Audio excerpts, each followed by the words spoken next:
నమస్కారం. వార్తా విశ్లేషణ కార్యక్రమానికి స్వాగతం. ముందుగా ఈరోజు విశ్లేషణ. సాక్షి తెలంగాణ వరదలపై సమీక్ష నేపథ్యంలో మంత్రులు, ఎమ్మెల్యేలను స్థానికంగా ఉండే వరద బాధితులకు రక్షణ చర్యలు చేపట్టాలని సీఎం కేసీఆర్ ఆదేశించారు. రాష్ట్రంలోని అన్ని విద్యాసంస్థలకు మరో 3 రోజుల పాటు సెలవులు పొడిగిస్తూ ప్రభుత్వం ఉత్తర్వులు జారీ చేసింది.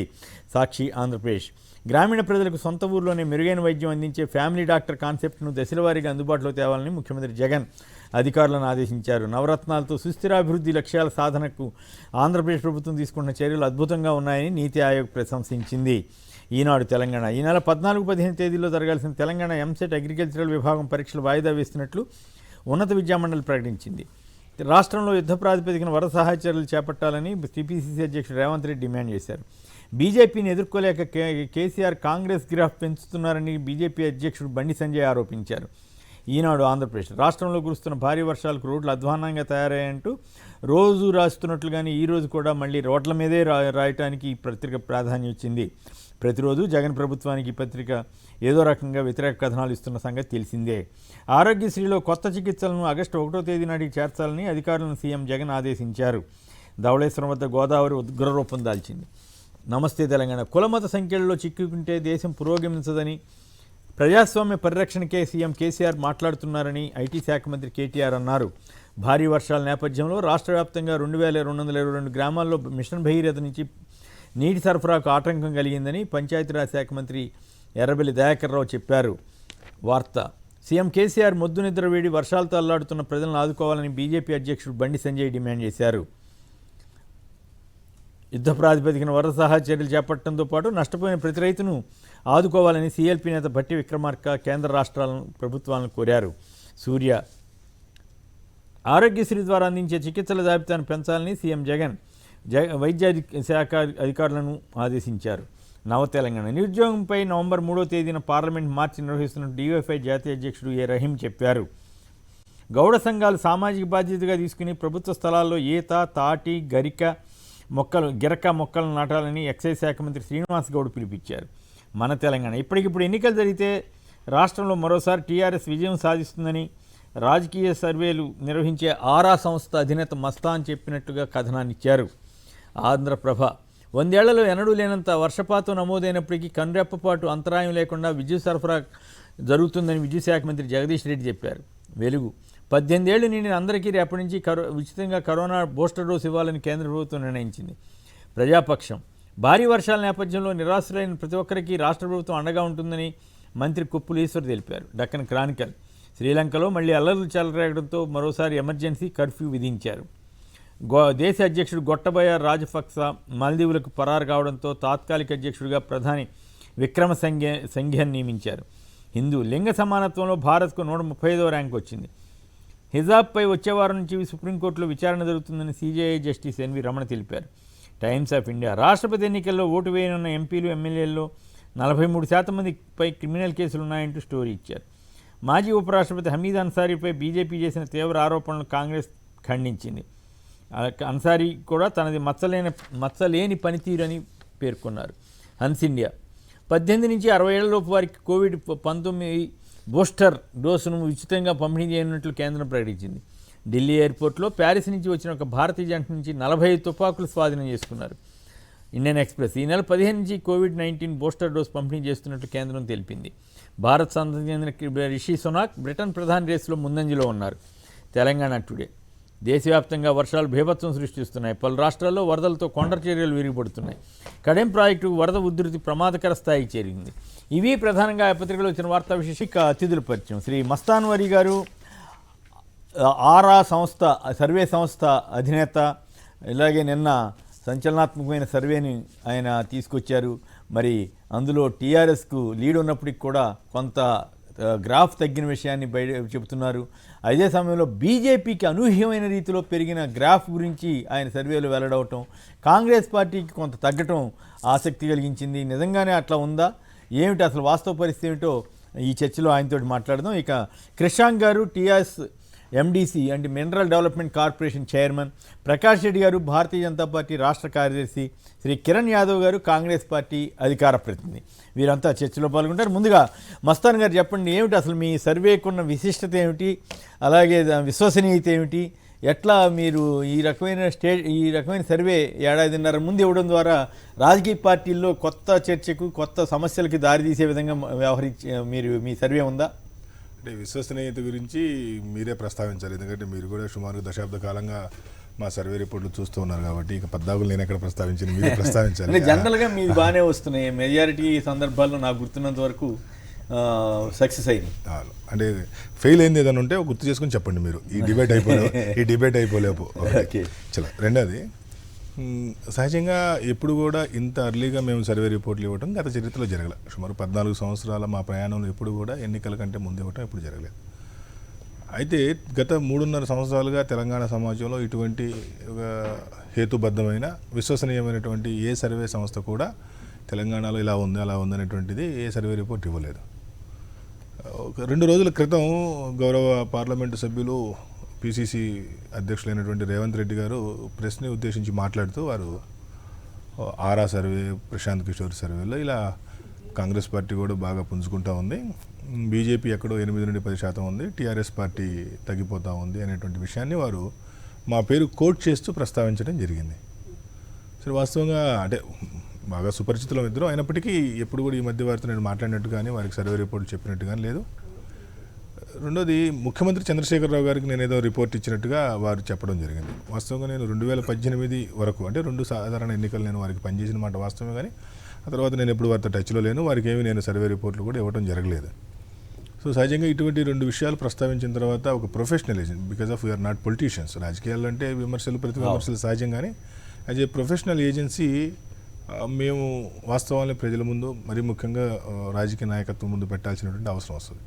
దాని కారణంగానే నిత్యం ప్రజల్లో సర్వేలు చేస్తూ ఉంటాం కాబట్టి ఇటీవల కాలంలో చేసినటువంటి సర్వే రిపోర్ట్స్ని నిన్న మీడియా ముందు పెట్టాలనేటువంటి ఉద్దేశంతో నిన్న ప్రెస్ కాన్ఫరెన్స్ నిర్వహించడం జరిగింది. దాంతో తెలంగాణలో ఉన్నటువంటి పరిస్థితుల్ని ప్రజల ముందుకు, మీడియా ద్వారా ప్రజల ముందుకు పెట్టడం జరిగింది. ఒకటి. రెండో విషయం, ఇప్పుడు కాంగ్రెస్ పార్టీ తగ్గుతుంది, టీఆర్ఎస్ పార్టీ తగ్గుతుంది, భారతీయ జనతా పార్టీ పెరుగుతుంది. ఎట్లా పెరుగుతుంది ఇది అనేది ఇప్పుడు మేధావుల ప్రశ్న. ఎట్లా పెరిగిద్ది అనేది. అయితే సరే, కొద్దిసేపు సర్వేని పక్కన పెడదాం, మా సర్వేని కొద్దిసేపు పక్కన పెడదాం. పక్కన పెట్టిన తర్వాత 2018 అసెంబ్లీ ఎన్నికలు అయిన తర్వాత జరిగినటువంటి అనేక ఎన్నికలు ఉన్నాయి. ముఖ్యంగా 2019 పార్లమెంట్ ఎన్నికలు, ఆ తర్వాత జరిగినటువంటి హుజూర్ నగర్ కానీ, నాగార్జున సాగరు, దుబ్బాక, హుజూరాబాదు, జిహెచ్ఎంసీ ఎన్నికలు, వరంగల్ కార్పొరేషను, ఖమ్మం కార్పొరేషను, అలాగే 2 ఎమ్మెల్సీ ఎన్నికలు. 2 గ్రాడ్యుయేట్ కాన్స్టిట్యున్సీ ఎమ్మెల్సీల్లో మీకు 6 జిల్లాలు కవర్ అయినాయి. హైదరాబాద్, రంగారెడ్డి, మహబూబ్ నగరు, వరంగల్, ఖమ్మం, నల్గొండ 6 జిల్లాలు కవర్ అయినటువంటి పరిస్థితి. వీటిలో ఫలితాలు ఏమొచ్చినాయి అనేది చూద్దాం ముందు, మా రిపోర్ట్ కంటే ముందు. మీరు వాస్తవంగా ఖమ్మం నుండి మొదలు పెడితే, ఖమ్మం ఏదైతే కార్పొరేషన్ ఉందో గతంలో 2018 డిసెంబర్ 7వ తేదీ పోలింగ్ జరిగింది. అక్కడ అసెంబ్లీ ఎన్నికల్లో కేవలం 2350 ఓట్లు భారతీయ జనతా పార్టీకి వచ్చినటువంటి పరిస్థితి. అలాగే ఆ తర్వాత కార్పొరేషన్ ఎలక్షన్ జరిగితే 10,500 ఓట్లు వచ్చిన పరిస్థితి పెరిగినాయి. 10,500 అంటే లోకల్ బాడీ కాబట్టి ఏమైనా పెరిగినాయి. అదే చెప్తా, ఇది అన్నిటికీ వర్తిస్తుంది కదా, కాంగ్రెస్ పార్టీకి వర్తిస్తుంది, భారతీయ జనతా పార్టీకి వర్తిస్తుంది, టీఆర్ఎస్ కూడా వర్తిస్తుంది కదా, అదొక విషయం. అలాగే వరంగల్, మీరు వరంగల్ కార్పొరేషన్ విషయానికి కనుక మీరు ఒకసారి వచ్చినట్లయితే, వరంగల్లో గతంలో కేవలం 3.5% ఓట్లు భారతీయ జనతా పార్టీకి రావడం జరిగింది. కేవలం 3.5% ఓట్లు, అంటే 10,688 ఓట్లు రావడం జరిగింది. ఎందుకు తెలుసు, వరంగల్ కార్పొరేషన్లో వరంగల్ ఈస్టు, వరంగల్ వెస్ట్తో పాటు మిగతా నియోజకవర్గాలకు సంబంధించినటువంటి కొంత పార్టీ ఉంటుంది. మొన్న జరిగినటువంటి కార్పొరేషన్లు 24.83% రావడం జరిగింది. మరి కాంగ్రెస్కి పెరిగినాయి అదే టైం తగ్గినాయి. అదే చెప్పాలి. ఇప్పుడు భారతీయ జనతా పార్టీకి 3.5% నుండి 24.83%, అంటే 21.3% ఏకంగా పెరిగినటువంటి పరిస్థితి. అట్లానే కాంగ్రెస్ పార్టీ విషయానికి వస్తే, మన 2018 అసెంబ్లీ ఎన్నికల్లో 33.2% వచ్చిన పరిస్థితి. మొన్న కార్పొరేషన్ ఎలక్షన్లో 14.46. అంత డౌన్ అయిపోయింది. ఇది సర్వే కాదు, ఇది చరిత్ర, ఇది వాస్తవ చరిత్ర, ఇది డేటా. ఇది ఎవరికైనా పబ్లిక్ డొమైన్లో అందుబాటులో ఉంది, ఎవరైనా చూసుకోవచ్చు. ఇదేదో ఆరా సర్వేనో ఇంకో సర్వే కాదు.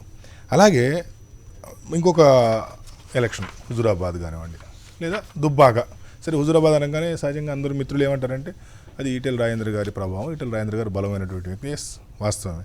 సరే, దుబ్బాక విషయంలో కాంగ్రెస్ పార్టీ గత చరిత్రలో ఎప్పుడు లేనంత అద్భుతమైనటువంటి పనితీరుని అక్కడ కనపరిచింది. కాంగ్రెస్ రాష్ట్ర వ్యవహారాల ఇన్ఛార్జి అక్కడ ఒక్కొక్క పోలింగ్ బూత్కి ఒక సీనియర్ నాయకుడిని, అందులో కొద్దిమంది ముఖ్యమంత్రి స్థాయి వ్యక్తులు ఉన్నారు, కొద్దిమంది మంత్రి స్థాయి వ్యక్తులు ఉన్నారు, మాజీ ఎమ్మెల్యేలు ఎంపీలు మొత్తాన్ని కూడా ఒక్కొక్క పోలింగ్ బూత్కి ఒక ఇన్ఛార్జి నియమించి చాలా అద్భుతమైనటువంటి పనితీరుని కనబరిచారు, ప్రయత్నం చేసినా కూడా గతంలో వచ్చిన ఓట్లు రాలా, ప్లస్ డిపాజిట్ కోల్పోయారు. ఎందుకు చెప్తున్నానంటే ఇది హిస్టరీ, ఇది ప్రూవెన్ డేటా. కాబట్టి మీరు లేదు ఎమ్మెల్సీల విషయానికి వస్తాం, గ్రాడ్యుయేట్ కాన్స్టిట్యున్సీ వాస్తవంగా గ్రాడ్యుయేట్ కాన్స్టిట్యున్సీ ఎమ్మెల్సీలు అనేవి 6 జిల్లాల్లో ఉన్నటువంటి విద్యావంతులు మొత్తాన్ని, విద్యావంతులకు సంబంధించినటువంటి ఎన్నిక. మరి మీకు వరంగల్, ఖమ్మం, నల్గొండలో ఇవన్నీ కూడా టీఆర్ఎస్ తర్వాత స్థానం గురించి మీరు చెప్తున్నారు. నేను అంటుంది Congress party versus BJP. Congress పార్టీకి తగ్గినటువంటి ఓట్లు ఏ విధంగా తగ్గినటువంటి నేను బీజేపీకి ఎట్లా పెరిగినాయి, టీఆర్ఎస్కి ఎట్లా తగ్గినాయి, కాంగ్రెస్కి ఎట్లా తగ్గినాయి. మీకు ఆ గ్రాడ్యుయేట్ కాన్స్టిట్యున్సీ విషయానికి వస్తే అక్కడ కాంగ్రెస్ పార్టీ అభ్యర్థి 5వ 6వ స్థానాల్లో నిలబడాల్సినటువంటి పరిస్థితి. అక్కడ సరే భారతీయ జనతా పార్టీ కూడా గొప్ప రిజల్ట్ రాకపోయినా ఈరోజు అక్కడ తీన్మార్ మల్లన్న అనేటువంటి వ్యక్తిని ఎవరైతే టీఆర్ఎస్ పార్టీతో లేదా కేసీఆర్ గారి కుటుంబంతో పోరాడుతున్నాడో అతన్ని 2వ స్థానంలో పెట్టారు. అలాగే హైదరాబాదు అండ్ మహబూబ్ నగర్, రంగారెడ్డి చూసుకున్నట్లయితే ఇక్కడ భారతీయ జనతా పార్టీ 2వ స్థానం, ఇక్కడ కాంగ్రెస్ పార్టీ అభ్యర్థి 4వ స్థానం, నాగేశ్వర్ గారి తర్వాత ఉన్నటువంటి పరిస్థితి. అలా మీరు ఏ ఎన్నిక చూసుకున్నా కూడా 2018 అసెంబ్లీ ఎన్నికలతో పోల్చుకున్నప్పుడు స్పష్టంగా డౌన్ఫాల్ ఉంది, క్లియర్ కట్. రేవంత్ రెడ్డి గారు వచ్చిన తర్వాత కూడా ఏం పెరగల. రేవంత్ రెడ్డి గారు వచ్చిన తర్వాత కదా హుజురాబాద్ ఎన్నిక జరిగింది, అక్కడ మరీ ఘోరంగా 2003 రేవంత్ రెడ్డి గారు వచ్చిన తర్వాతే కదా హుజురాబాద్ ఎన్నిక జరిగింది. అక్కడ ఏ ఓట్లు వచ్చినా మనం చూసాం. అలాగే రేవంత్ రెడ్డి గారి పార్లమెంటు నియోజకవర్గం ఏదైతే మల్కాజ్గిరి ఉందో, వారు ఎంపీగా ఉన్నటువంటి నియోజకవర్గంలో జిహెచ్ఎంసీ ఎన్నికల్లో కేవలం వారికి 12% ఓట్లు మాత్రమే రావడం జరిగింది. 12%, కేవలం 12%. జిహెచ్ఎంసీలో అక్కడ కేవలం 12% ఓట్లు రావడం జరిగింది. ఓవరాల్గా జిహెచ్ఎంసీలో అంటే వారు సగభాగానికి ప్రాతినిధ్యం వహిస్తున్నటువంటి జిహెచ్ఎంసీలో కేవలం 6% రావడం జరిగింది. కేవలం 6% ఆయన జిహెచ్ఎంసీకి సంబంధించినటువంటి ఆయన పార్లమెంటు పరిధిలో. వదిలేద్దాం, డైరెక్ట్ గా చెప్పండి. టీఆర్ఎస్ మీరు 38.6% బీజేపీకి 30% పైగా ఇచ్చారు. కాంగ్రెస్ వచ్చేసరికి 23%. In terms of seats how do expect? అంటే ఇప్పుడు సీట్స్ ని కన్వర్ట్ చేయడం అనేది సాధ్యం కాదండి. ఓట్లు శాతం లెక్కేసినప్పుడు ఎందుకు సాధ్యం కాదు? మీరు రావడానికి ముందు ఇంకో సర్వే వచ్చింది. ఆ సర్వేలో టీఆర్ఎస్ కి యాదాఫ్ నౌ 45 నుంచి 50 వరకు రావచ్చు. సర్వే అండి ఇది? ఆయన పేరు ఏదో ఉంది సర్వే, ప్రచారం అయితే అయితే దాని ప్రకారం కాంగ్రెస్ లీడ్ లో ఉంది, 30 స్థానాలని వాళ్ళు దాంట్లో ఇచ్చారు. బీజేపీకి 10 నుంచి 15 అని ఇచ్చారు. సరే మీ సర్వే సైంటిఫిక్ అయి ఉండొచ్చు, నేనేమి అసలు కాదు. నా పాయింట్ ఏంటంటే ఇన్ టర్మ్స్ ఆఫ్ సీట్స్ చెప్పలేకపోతే ఆ సర్వేకి ఎట్లా అది ఈ సమయంలో ఇన్ టర్మ్ ఆఫ్ సీట్స్ చెప్పడానికి మీకు అక్కడ ఉన్నటువంటి వ్యక్తుల యొక్క బలాబలాలు అనేది కూడా చాలా ఇంపార్టెంట్ అన్నట్టు. ఈరోజు సహజంగా ఎప్పుడైనా జనరల్ పబ్లిక్ ఒపీనియన్ మాత్రమే మీరు తీసుకుంటారు. అంటే ఎప్పుడైనా సరే సర్వే నిర్వహించేటప్పుడు తక్షణమే అసెంబ్లీ ఎన్నికలు జరిగితే మీరు ఏ పార్టీకి ఓటేస్తారనే ప్రశ్న అడుగుతాం. అయితే తక్షణమే అసెంబ్లీ ఎన్నికలు ఏం జరగవు. మేమేదో అంటే ఓటర్ యొక్క మూడ్ని తెలుసుకోవడం కోసం, అంటే పర్సెప్షన్ ఏంటని తెలుసుకోవడం కోసం ఈ రోజు ఎన్నికలు జరిగితే ఏం చేస్తారనేది అడుగుతుంటాం. కానీ ఈ రోజు ఎన్నికలు జరగవనేటువంటి సంగతి మాకు తెలుసు, వాళ్ళకు తెలుసు. కాబట్టి పర్సంటేజ్ ఆఫ్ ఓట్స్ ఏ విధంగా ఉంది, పర్సంటేజ్ ఆఫ్ ఓట్స్. అయితే దాంతోపాటు నేను స్పష్టంగా ఇంకో విషయం కూడా చెప్పడం జరిగింది. ఇక్కడ నిన్న కూడా నేను ఈరోజు పేపర్లో చూస్తే చాలామంది మిత్రులు రాయడం జరిగింది. ఎప్పుడైనా సరే పార్టీ పాపులారిటీ వేరే, పర్సన్ పాపులారిటీ వేరే. ఇది చాలా స్పష్టంగా రాజకీయ నాయకత్వం గమనించాల్సినటువంటి అవసరం ఉంది. ఒక నియోజకవర్గంలో పార్టీకి చాలా డౌన్ఫాల్ ఉంటుంది, కానీ అక్కడ పర్సన్కి బాగుంటుంది. ఒక దగ్గర పర్సన్కి చాలా డౌన్ఫాల్, అంటే పర్సన్కి పాపులారిటీ ఉండదు, అక్కడ పార్టీకి పాపులారిటీ ఉంటుంది. అయితే కాంగ్రెస్ పార్టీ అనేక సంవత్సరాలుగా తెలంగాణ రాష్ట్రంలో రాజ్యమైన కారణంగా అనేక మంది బలమైనటువంటి అభ్యర్థులు ఈరోజు కాంగ్రెస్ పార్టీకి ఉన్నారు. సుమారుగా 53 నుండి 57 అసెంబ్లీ నియోజకవర్గాల్లో వాళ్ళకి స్ట్రైచర్ ఉన్నటువంటి లీడర్స్ ఉన్నారు. అలాగే సుమారు 80 నుండి 83 నియోజకవర్గాల్లో టీఆర్ఎస్ పార్టీకి స్ట్రైచర్ ఉన్నటువంటి అలాగే 29 మంది భారతీయ జనతా పార్టీకి స్ట్రైచర్ ఉన్నటువంటి వాళ్ళు ఉన్నారు. అయితే వారు రేవంత్ గారు మొన్న ప్రస్తావించిన విషయంలో వారు ఒక చక్కని విషయం చెప్పారు. వాతావరణం వచ్చిన తర్వాత అభ్యర్థులను చూడరు, బీఫామ్ని మాత్రమే చూస్తారు అనేటువంటి వాస్తవం కూడా అది. ఎందుకంటే మనం 2019 ఆంధ్రప్రదేశ్లో చూసాం. కొత్తగా రాజకీయాలు అంతకుముందు వచ్చి నామినేషన్ వేసిన వాళ్ళు కూడా ఎమ్మెల్యేలకు గెలవడం జరిగింది. అలాగే 83లో ఎన్టీ రామారావు గారి ప్రభంజనంలో చూసాం, 2004లో రాజశేఖర రెడ్డి గారి ప్రభంజనంలో కూడా చూసాం. కొత్త వ్యక్తులు కూడా గెలిచినటువంటి పరిస్థితి. వాతావరణ కల్పన అనేది జరిగిన తర్వాత ఇప్పుడు ఎవరైనా గెలిచే అవకాశం ఉంది. ఇప్పుడు యాజ్ ఆఫ్ నౌ సంక్షిప్తంగా చెప్పండి, మూడు పార్టీలకి మీరు ఇచ్చే సూచన ఏమిటి? వాళ్ళ పరిస్థితి ఏ రకంగా ఉందని మీరు అంటున్నారు? According to your percentage of votes ప్రకారం మూడ్ ఆఫ్ ది పీపుల్ ఏ రకంగా ఉంది? టీఆర్ఎస్ ప్రభుత్వానికి మీరు ఎట్లా జనం చూస్తున్నారు? బీజేపీ ఎట్లా ఎందుకు పెరుగుతోందనే ఫీలింగ్లో ఉన్నారు? అట్లాగే కాంగ్రెస్ ఎందుకు తగ్గింది? ఈ రీజన్స్ ఒక్కొక్క దానికి ఒకటి తర్వాత తెలంగాణ రాష్ట్ర ప్రభుత్వ పనితీరు బాగా ఉందని ప్రజల్లో ఉన్నప్పటికీ, కానీ కుటుంబ పాలన, కొద్దిమంది చేతుల్లో తెలంగాణ అధికారం అంతా ఉంది అనేటువంటి భావన ప్రజల్లో విపరీతంగా పెరిగింది. ఆ భావన పెంపొందించే విషయంలో ప్రతిపక్ష పార్టీలు సక్సెస్ అయ్యాయి. కాబట్టి వాళ్ళు ఎన్ని సంక్షేమ కార్యక్రమాలు లేదా ఎన్ని అభివృద్ధి కార్యక్రమాలు ప్రజల ముందు ఉంచినా కూడా ఈ భావన కారణంగా వాళ్ళకి చాలా ఇబ్బంది కాబోతూ ఉంది. అలాగే కాంగ్రెస్ పార్టీ 2014, 2018లో గెలిచినటువంటి ఎమ్మెల్యేలు అనేక మంది అధికార పార్టీలో జాయిన్ కావటం, వాళ్ళతో పాటు క్షేత్రస్థాయిలో ఉండేటువంటి అనేక మంది వార్డు మెంబర్లు మొదలుకొని వార్డు మెంబర్లు, సర్పంచులు, ఎంపీటీసీలు, జెడ్పీటీసీలు, కౌన్సిలర్లు, కార్పొరేటర్లు, వీళ్ళందరూ ఇట్స్ ఎ పీరియడ్ గత 8 ఏళ్లలో అనేక మంది వెళ్ళిపోయారు. ఇదేదో నిన్న మొన్న వెళ్ళిపోయింది కాదు ఇది. కాబట్టి కాంగ్రెస్ పార్టీని గెలిపించినా కూడా తిరిగి ఏదో ఒక పార్టీలోకి వెళ్ళే పరిస్థితి ఉందనేటువంటిది ప్రజల్లోకి బలంగా అలాగే భారతీయ జనతా పార్టీ విషయంలో భారతీయ జనతా పార్టీ ఇక్కడ ఎప్పుడు అధికారంలో లేని పార్టీ. భారతీయ జనతా పార్టీ దేశవ్యాప్తంగా అనేక వరుస విజయాలతో పాటు నరేంద్ర మోడీ గారి నాయకత్వం దాంతోపాటు ఇక్కడ ఉండేటువంటి భారతీయ జనతా పార్టీ అయితే టీఆర్ఎస్ పార్టీ నిలువరించగలిగిద్ది అనేటువంటి భావన. ఎందుకంటే ప్రధాన ప్రతిపక్షమైనటువంటి కాంగ్రెస్ పార్టీ వ్యక్తం చేశారు కాబట్టే ఇప్పుడు దాకా నేను మీకు చెప్పినటువంటి ఈ ఫలితాలు మాట్లాడినప్పుడు వ్యక్తపరిచారు. నా సర్వేతో పాటు అక్కడ గ్రాఫ్ పడిపోయింది, ఆయన దేశవ్యాప్తంగా ఈ పెట్రోల్ డీజిల్ రూపాయి పతనం, కేసీఆర్ గారు తీవ్ర స్థాయిలో విరుచుకుపడుతున్నారు కదా మోడీ గారు. రాజకీయ పార్టీలు విరుచుకుపడటం విషయంలో రాజకీయ అంటే ఇప్పుడు కేసీఆర్ గారు విరుచుకోబడుతున్నారు, రాజకీయ పార్టీలు విరుచుకోబడకుండా ఎట్లుంటే దాని ప్రభావం బీజేపీ మీద పడాలి కదా, జనం బీజేపీని దూరం అవ్వాలి కదా లెక్క ప్రకారం. అంటే ఈరోజు తెలంగాణ రాష్ట్రంలో ఇదేమంటారు యూనివర్సల్ సెల్లింగ్ పాయింట్ అని ఒకటి అంటుంటారు మామూలుగా మార్కెటింగ్ పరిభాష. ఏంటంటే ఇప్పుడు కేవలం కేసీఆర్ గారి కుటుంబం, వారి కుటుంబం పట్ల వ్యతిరేకత ఇప్పుడు యూఎస్బీ. ఇక్కడ అది తప్పితే తెలంగాణ ప్రజల్ని ఆకర్షిస్తున్నటువంటి అంశం ఇంకోటి లేదు. మీరు ఎన్ని అభివృద్ధి కార్యక్రమాలు చెప్పినా లేకపోతే ఎన్ని కాంగ్రెస్ పార్టీకి అలాగే భారతీయ జనతా పార్టీకి ఇవి రెండు మాత్రమే మేజర్ తప్పితే ప్రభుత్వ పనితీరు బాగుందనేటువంటి విషయం 50% మంది ఓటర్లు వ్యక్తపరుస్తున్నప్పటికీ ఇది డామినేట్ చేస్తుంది. ఈ డామినేషన్లో ప్రభుత్వం చేయలేకపోయిన పనులు కొన్ని ఉన్నాయి. ఆ చేయలేకపోయిన పనులను ప్రస్తావిస్తున్నారు, ప్రొజెక్ట్ చేస్తున్నారు. రైట్. ఒక్కసారి కృషాంక్ గారు చెప్పండి, ఈ సర్వే రిజల్ట్స్ ఏం చెప్తున్నాయి, మరి మీ విశ్లేషణ ఏమిటి? కొమినేని గారు అందరికి గుడ్ మార్నింగ్. సరే, వ్యక్తిగతంగా మాకు మస్తాన్ గారితో ఏం లేకపోయినా ఇక మస్తాన్ గారు అజెండా సెట్ చేయడానికి ఒక రిపోర్ట్ ముందే అనౌన్స్ చేసిరు కాబట్టి చర్చ దాని చుట్టూ జరగాలి కాబట్టి ఇక మాట్లాడాల్సి వస్తుంది. సరే, ఇప్పుడు ఆ లైన్ గమనిస్తే చాలా సటిల్ గా టిఆర్ఎస్ కి ఈ ఇబ్బందులు ఉన్నాయి, కాంగ్రెస్ పార్టీకి ఇబ్బందులు ఉన్నాయి అని పాయింట్అవుట్ చేసి భారతీయ జనతా పార్టీకి ఏమి ఇబ్బందులు లేవు. భారతీయ జనతా పార్టీకి తెలంగాణ 29 నియోజకవర్గాల్లో మంచి పాలన ఉన్నది. కేవలం 29 నియోజకవర్గాల్లో మాత్రమే భారతీయ జనతా పార్టీకి బలమైన అభ్యర్థులు ఉన్నారు.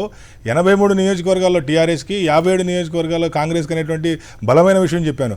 బలమైన విషయాలు మీరు మర్చిపోతున్నారు, బలహీనమైన విషయాన్ని పట్టుకున్నారు రాజకీయ వాదనలో. ఓకే, కృషాంక్ గారు కంటిన్యూ ప్లీజ్. మంచి గురించి ఆలోచించుకోవడానికి ఎందుకండి, ఏదైతే మిస్టేక్స్ ఉన్నాయో దాన్నే కదా పాయింట్అవుట్ చేసి ఎవరైనా ఎందుకంటే ఇప్పుడు చూడండి, ఇండివిజువల్ ఒపీనియన్స్ అనేటి ఎందుకు వస్తాయి అంటే ఇక్కడ పబ్లిక్ ఒపీనియన్స్ కంటే ఇప్పుడు పాపము రెగ్యులర్ గా మస్తాన్ భాయ్ మొత్తం భారతీయ జనతా పార్టీతో నుండి మొన్న జాతీయ కార్యవర్గాలు వాళ్ళ జరిగినప్పుడు కూడా, ఎందుకంటే ఆ ఫోటోలు కూడా బయట ప్రజలందరూ సోషల్ మీడియాలో పెడుతున్నారు, వేదికల మీదనే కూర్చొని. కృష్ణాంక్ భాయ్ నేనే పెట్టాను, ఎవరో పెట్టడం కాదు, నేను పెట్టాను, వేరే వాళ్ళు పెట్టలా. అది విఐపి పాస్ మెడలో ఉన్నదాన్ని మన వాళ్ళు. చలో చెప్పండి కృష్ణ గారు చెప్పండి. అంటే విద్యాభ్యాసం నుంచే పాపం మంచిగా విహెచ్పి నుంచి ఏబీవీపీ నుంచి కార్యకర్తగా అక్కడి నుంచి భారతీయ జనతా పార్టీ ఇంక్లినేషన్ మస్తాన్ భాయ్ ఉంటది, నో ప్రాబ్లం. పాపం అంటే మస్తాన్ భాయ్ పని కట్టుకొని ఒక కార్యకర్తగా దాన్ని తేవాలనుకుంటే ప్రయత్నం చేస్తే నో ప్రాబ్లం. కానీ మేము అనేది ఏంటంటే ఫ్యూచర్ లో సెఫాలజిస్ట్ గా ఒక న్యూట్రల్ గా ఉండే ఆ మార్క్ పోతుంది మస్తాన్ భాయ్. మీ ప్రొఫెషన్ కు ఒక ఇబ్బంది అవుతుంది. ఎందుకు అని అంటే ఒకటి, ఇప్పుడు సరే టిఆర్ఎస్ పార్టీని పాయింట్అవుట్ చేసే అంశాలు కొన్ని ఉన్నా, కుటుంబ పాలన అనేది కొమ్మినేని గారు 2018 లో కూడా ఇదే టార్గెట్ చేసిర్రు. ఇది కొత్త అంశం ఏం కాదు, మస్తాన్ భాయ్ ఎత్తడమే కాదు, భారతీయ జనతా పార్టీ ఎత్తడం కూడా ఆ నరేటివ్ ని తీసుకుపోవడంలో అంటే ప్రజలకు మెయిన్లీ ప్రజల ఇష్యూస్ అనేవి డెఫినెట్ గా ఉంటాయి. ఎందుకంటే ఇదే హరీష్ రావు గారిని వారు ఏదో బార్డర్ గా గెలిచిన వారు కాదు కదా, రికార్డులో ఈ స్టేట్ లోనే రికార్డు ఓట్లు వచ్చిన హరీష్ రావు గారు ఉన్నారు. సో వీరు అనే ప్రకారం ఏంటిది అంటే ఈ కుటుంబ రాజకీయాలు నిజంగా అంటే కుటుంబ రాజకీయాల డెఫినేషన్ ని పక్కన పెడితే హరీష్ రావు గారును కేటీఆర్ గారును దీన్ని వాళ్ళ పొలిటికల్ డైనమిక్స్ చూడండి. ఈవెన్ కేటీఆర్ గారి రికార్డు మీద కూడా మీరు గమనించండి, ఒక్కొక్క ఎలక్షన్స్ లో వారికి వచ్చిన ట్రాక్ రికార్డ్ అంటే గెలుపోటములు అనేటివి డెఫినెట్ గా ప్రజలు నిర్ణయిస్తారు. పాలన అనేది ఖచ్చితంగా ఏ స్టేట్ గవర్నమెంట్ ఏం ఇష్యూస్ తీసుకొని వస్తుంది, ఏం ప్రొజెక్ట్ చేస్తుంది, అవి ఎంతవరకు డెలివర్ అయినాయి అనేది మళ్ళీ కాస్ట్ డైనామిక్స్ కూడా ఖచ్చితంగా వద్దనుకున్నా కూడా ఇవన్నిటి ఉంటాయి, ఈ అంశాలు అనేటివి ఉంటాయి. కుటుంబ రాజకీయాలు అని అంటారా, భారతీయ జనతా పార్టీ మేము కూడా ఖచ్చితంగా ప్రజల్లోకి తీసుకొని పోతాం. ఒకవేళ భారతీయ జనతా పార్టీ వచ్చినప్పుడు ఈసారి కూడా మీరు గమనించండి, జాతీయ కార్యవర్గంలో భారతీయ జనతా పార్టీ కుటుంబ రాజకీయాలు అని మాట్లాడినప్పుడు ఈసారి ప్రజల్లో తీవ్రంగా అంటే మేము చూసే ఫీడ్బ్యాక్ కూడా పక్కన నరేంద్ర మోదీ గారు పక్కనే పీయూష్ గోయల్ గారు ఉంటారు. పీయూష్ గోయల్ గారు తల్లి చంద్రకాంత గోయల్ గారు 3 సార్లు ఎమ్మెల్యే, వారి తండ్రి వేద్ ప్రకాష్ గోయల్ గారు కేంద్ర మంత్రి. అది నరేంద్ర మోదీ గారు ఉట్టి మాటల మనిషే భయ్ అనేది కూడా ప్రజల్లో వెళ్తుంది. ఎందుకంటే అదే పీయూష్ గోయల్ గారిని మీరు ప్రొజెక్ట్ చేస్తారు. పక్కనే వేదిక మీద ఉన్న ముగ్గురులో జేపీ నడ్డా గారు సతీమణి జాతీయ కార్యవర్గం RSS లో ఉంటారు రాజకీయాలు. అంటే మీ భారతీయ జనతా పార్టీ చేయొచ్చు, దేశంలో ఇతర పార్టీలు చేద్దాం. మొన్న కేసీఆర్ గారు కూడా సింపుల్ గా సమాధానం చెప్పారు. చాలా మంది జర్నలిస్టుల పిల్లలు జర్నలిస్టులు అవుతారు, IAS లో పిల్లలు IASలు అవుతారు, సినీ నటుల పిల్లలు సినీ నటులు అవుతారు. కానీ రాజకీయాలకు వచ్చేసరికి సక్సెస్ఫుల్ పొలిటీషియన్ అవ్వాలంటే పబ్లిక్ డిసైడ్ కావాలి. కానీ పబ్లిక్ అజెండాని నరేటివ్ గా క్రియేట్ చేయడం, నిన్న మీరు గమనించండి ఆంధ్రప్రదేశ్ లో కూడా ఇదే న్యూస్, చంద్రబాబు నాయుడు గారు పట్టుకొని ప్రెస్ కాన్ఫరెన్స్ పెట్టుకొని ఇగో మాకు దేశవ్యాప్తంగా ఇది వచ్చేసింది అని అంటే, సార్ అసలైన పబ్లిక్ పల్స్ అని తెలుసుకోవాల్సింది నిజంగా ప్రజలతో. అన్ఫార్చునేట్లీ వాళ్ళ సర్వేస్ ఇన్స్టిట్యూషన్స్ ఎవరైనా కానివ్వండి, ఈ కన్సల్టెన్సీస్ అనేటివి డైరెక్ట్ గా పొలిటికల్ పార్టీస్ తోని అటాచ్ అయిపోవడము ఇది మంచి పద్ధతి కాకుండా పోయింది. ఎవరైనా మాకు టిఆర్ఎస్ అయినా కూడా ఇక ఒకళ్ళు మొదలు పెట్టేసి 2014 నుంచి ట్రెండ్ మొదలైపోయింది. డైరెక్ట్ గా నరేంద్ర మోదీ గారు ప్రశాంత్ కిషోర్ గారిని దింపేసరికి ఇక అనివార్యం అయిపోయిన పరిస్థితి. ఏ రాష్ట్రంలోనైనా కూడా ఈ సోషల్ మీడియా ప్లాట్ఫామ్స్ చూసుకోవడానికో లేకుంటే మీడియాని మేనేజ్ చేయడానికో ఈ కన్సల్టెన్సీస్ ని పెట్టుకునేసరికి వీళ్ళే ట్రెండ్ సెట్ చేస్తున్నారు, అజెండా సెట్ చేస్తున్నారు. ఇప్పుడు చూడండి, మస్తాన్ భాయ్ రిలీజ్ చేయగానే ఇమీడియట్ గా బండి సంజయ్ గారు ప్రెస్ కాన్ఫరెన్స్ పెట్టేస్తారు. 30 దాకా వచ్చిన వాళ్ళం మేము 36 దాకా 38 దాకా రామా అని. ప్లస్ ఆర్ మైనసెస్ అందరికీ ఉంటాయి. ఇవాళ టిఆర్ఎస్ పార్టీకి ఇంకొక సంవత్సరము మాకు టైం ఉంది అంటే ఖచ్చితంగా ప్రభుత్వానికి మేము పథకాలను మా పని కార్యక్రమాలను తీసుకుపోతాం. కానీ భారతీయ జనతా పార్టీకి పెరగడానికి ఏం ఆస్కారం ఉందో ఒకసారి ఆలోచిద్దాం. +1 రావడానికి ఏం ఆస్కారం ఉన్నది? గ్యాస్ సిలిండర్ ధర తగ్గుతుందని అనుకుంటున్నారా కొమ్మినేని గారు? మీరు 1100 రూపాయల నుంచి నరేంద్ర మోదీ గారు డిమాండ్ చేసిన 400 రూపాయలు తగ్గుతుందా? మళ్ళా ప్లస్ పాయింట్ కావడానికి లేదు. ఈ సంవత్సరంలో తెలంగాణ రాష్ట్రానికి ఇరిగేషన్ ప్రాజెక్టులకు నిధులు ఇస్తారనుకుంటున్నారా మీరు కొమ్మినేని గారు? +1 వాళ్ళకు రావడానికి పర్సెంటేజ్ లేదు. ఈ అగ్నిపథ్ని కూడా రైతు చట్టాల్లాగా క్షమాపణ, తప్పు చేస్తున్నా నేను, తప్పు చేసిన యువతి యువకులకు అందరికి కూడా నేను క్షమాపణ చెప్తున్నా, వెనక్కి తీసుకుంటున్నా. ఈ 4 సంవత్సరాల కాంట్రాక్ట్ ఉద్యోగాలు ఉండే ఇంకా రైట్. ఓకే, బీజేపీ మీద సరే నెగిటివ్ పాయింట్ చెప్పారు, బాగానే ఉంది. యాజ్ ఆఫ్ నౌ మీరు ఈ సర్వేని టోటల్ గా రిజెక్ట్ చేస్తారా, కొంతమేరకు యాక్సెప్ట్ చేస్తారా? ఇప్పుడున్న పరిస్థితి ప్రకారం ఆయన చెప్పిన అంచనాలు కానీ ఇటీవల వచ్చిన సర్వేల ప్రకారం హంగ్ వచ్చే అవకాశం ఉంది అంటే, ఇప్పటికైతే టీఆర్ఎస్ లీడ్లోనే ఉన్నప్పటికి కూడా ఓవరాల్గా హంగ్ వస్తుందేమో అనేటువంటి ఒక ప్రచారం జరుగుతుంది. మీరు ఎట్లా దాని మీద రియాక్ట్ అవుతారు? సంక్షిప్తంగా అయితే మిగతా వాళ్ళు కూడా మాట్లాడిన తర్వాత మళ్ళీ హంగని ఖండించానండి. హంగ్ ఎట్టి పరిస్థితులు ఏ పార్టీ అయినా ఒక పార్టీ అధికారంలోకి వస్తుంది అంటే మరి ఏ పార్టీ అని మీరు చెప్పట్లేదు. మరి యాజ్ ఆఫ్ నౌ నేను చెప్తాను, సందర్భం వచ్చినప్పుడు ఖచ్చితంగా చెప్తాను. ఎన్నికలు ఈ రోజు లేవు కాబట్టి హంగు వచ్చే పరిస్థితి ఏ మాత్రం లేదు. నేను ఈ జనరేషన్ పొలిటీషియన్ ని అండ్ నేను కొంత చదువుకున్నాను కాబట్టి నేను ప్రజలను దేవుళ్ళుగా చూస్తాం, మనం ఓటర్లను. ఇప్పుడే నేను జడ్జ్ చేసి నేను వాళ్ళ మూడ్ ని, ఎందుకంటే the game is always till the last ball అని అంటారు ఆటలో. సో ఖచ్చితంగా ముందే అజెండా సెట్ చేసి ఇది అని చెప్పడం అది కరెక్ట్ కానే కాదు. ఈ ప్రక్రియనే కరెక్ట్ కాదు. యాక్చువల్లీ డెఫినెట్ గా ప్రతి కాన్స్టిట్యుయెన్సీ డైనమిక్స్ ఒకటి ఉంటది. ఎలక్షన్స్ జరిగే వరకు, ఎలక్షన్స్ కి ముందు జరిగే ప్రచారం ఉంటది, టికెట్స్ అభ్యర్థులను పెట్టుకోవడం ఉంటది. ఇట్లా ఇప్పుడే ఈ పార్టీకి ఇట్లుంది, ఈ పార్టీకి అట్లుంది అనే ఈ అర్థమెటిక్స్ ని క్యాల్కులేట్ చేసి దీని దారిలో మనం ప్రజలను కూడా మోటివేట్ చేసి ముందే ప్రజలను కూడా ఇదే అజెండాలో నేను నడిపిస్తా, ఇది మూడు ప్రజలను మేము ఇట్లా నడిపిస్తాము అనే ఈ ఎంటైర్ సిస్టమాటిక్నెస్ ఆఫ్ ఈ కన్సల్టెన్సీస్ ఆర్ సెఫాలజిస్ట్ అనే దాన్నే టోటల్ గా ఈ ప్రక్రియనే నేను ఖండిస్తున్నాను సార్. నేను ఈ రిజల్ట్ ఇంకో ప్లేస్ చేసుకుంటాం అనేది అయితే నేను రైట్ టోటల్ గా రిజెక్ట్ చేశారంటే మస్తాన్ గారు చెబుతున్న ప్రకారం ఏంటంటే ఎలక్షన్ దగ్గర పడే కొద్దీ ఏ పార్టీ అధికారంలో ఉంటే ఆ పార్టీకి వ్యతిరేకంగా ఎవరో ఒక పార్టీ వైపుకే మొగ్గు చూపే అవకాశం ఉందని ఒక అభిప్రాయం. బట్ అట్లా అని చెప్పి హంగు రాకూడదని కూడా ఏం లేదు. అనేక రాష్ట్రాల్లో హంగు కూడా వచ్చిన సందర్భం ఉంది. ఇక ప్రకాష్ రెడ్డి గారు చెప్పండి, సహజంగానే ఈ సర్వే మీకు చాలా ఆనందం కలిగిస్తుంది. అనూహ్యంగా నిజంగా అంత స్థాయిలో పెరుగుతారా ఏమిటి, అసలు మీకున్న కాన్ఫిడెన్స్ ఏంటి, మరి ఎట్లా ముందుకు వెళ్తారు? ముందు పెద్దలందరికీ నమస్కారం. నమస్కారం. మస్తాన్ వల్లి గారు సర్వే చేశారు, సర్వే మీద చర్చ జరుగుతుంది. సర్వేలో ఆయన మూడ్ ఆఫ్ ది నేషన్ చేశారు, మూడ్ ఆఫ్ ది స్టేట్. ఇప్పుడు మూడ్ ఆఫ్ ది నేషన్ కాదు, మూడ్ ఆఫ్ ది స్టేట్. అయితే ట్రెండ్ సెట్ చేస్తానంటారు. నిన్న మొన్న కూడా మూడ్ ఆఫ్ ది నేషన్ లో ముఖ్యమంత్రులు ఎవరు బెస్ట్ ముఖ్యమంత్రులు లేదు ఒక క్యాలిక్యులేషన్ సర్వే చేశారు. మనం దాన్ని ఒప్పుకుంటామో ఒప్పుకోమో పక్కన పెట్టండి. మూడ్ ఆఫ్ ది సీఎంస్ యొక్క పనితీరు మీద ఒక సర్వే వచ్చింది. ప్రకాష్ గారు ఫ్రీజ్ అయినట్టు చూడండి. ప్రకాష్ గారు ఓకే. కిరణ్ గారు చెప్పండి, సర్వే మీద మీ కాంగ్రెస్ పార్టీ కాస్త నిరుత్సాహం కలిగించే పరిస్థితిగా ఉంది, ఎట్లా దీని మీద ఎట్లా రియాక్ట్ అవుతారు? ఒకటన్నా ఇలా మస్తాన్ గారు చేసిన సర్వే గురించి కాంగ్రెస్ పార్టీ కార్యకర్తలు ఎవరు నిరుత్సాహపడతలేదు.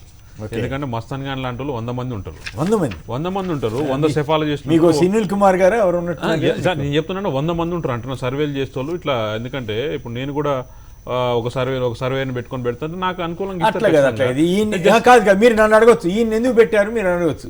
ఈయనతోటి మీ ఇందాక వారు చెప్పినట్టుగా దాదాపు 10-15 ఏళ్లుగా ఈ టీవీ రంగంలోకి వచ్చినప్పటి నుంచి కూడా నాకు ఈయనతోటి పరిచయం ఉంది. ఆయా సందర్భాల్లో అనేక సందర్భాల్లో వారిని నేను ఇట్లాంటి ప్రోగ్రాంలో పెట్టడం జరిగింది. అందుట్లో వల్ల నిన్న సడన్గా ఈయన ఈ ఇష్యూ తీసుకొచ్చేసరికి అందరికీ ఉత్కంఠ ఏర్పడింది, ఏమిటి ఇదంతా ఏం జరుగుతోంది అనేది. అందుకోసం తప్ప 100 మంది వస్తున్నారు 100 మంది పెడతారు అంటే అది వేరే. ఏమంటారండి సార్, మీరు 15 సంవత్సరాలు ట్రావెల్ చేసి ఉండొచ్చు, దేశంలో మస్తాన్ గారి కంటే ఎక్కువ ట్రావెల్ చేసి ఎక్కువ ఎక్స్పీరియన్స్ ఉన్న వాళ్ళు ఉండరు. అలాంటి వాళ్ళు చాలా రేపు సర్వే చేసి రేపు కాంగ్రెస్ పార్టీ వస్తుంది, టీఆర్ఎస్ కానీ ఇంకోటి కానీ తర్వాత వస్తున్నాయని చెప్తారు. ఏర్పాటు కూడా ఉందా? ఉంటుంది ఖచ్చితంగా. ఇప్పుడు ఇది ఏర్పాటే కదా, ఇది ఏర్పాటే కదా.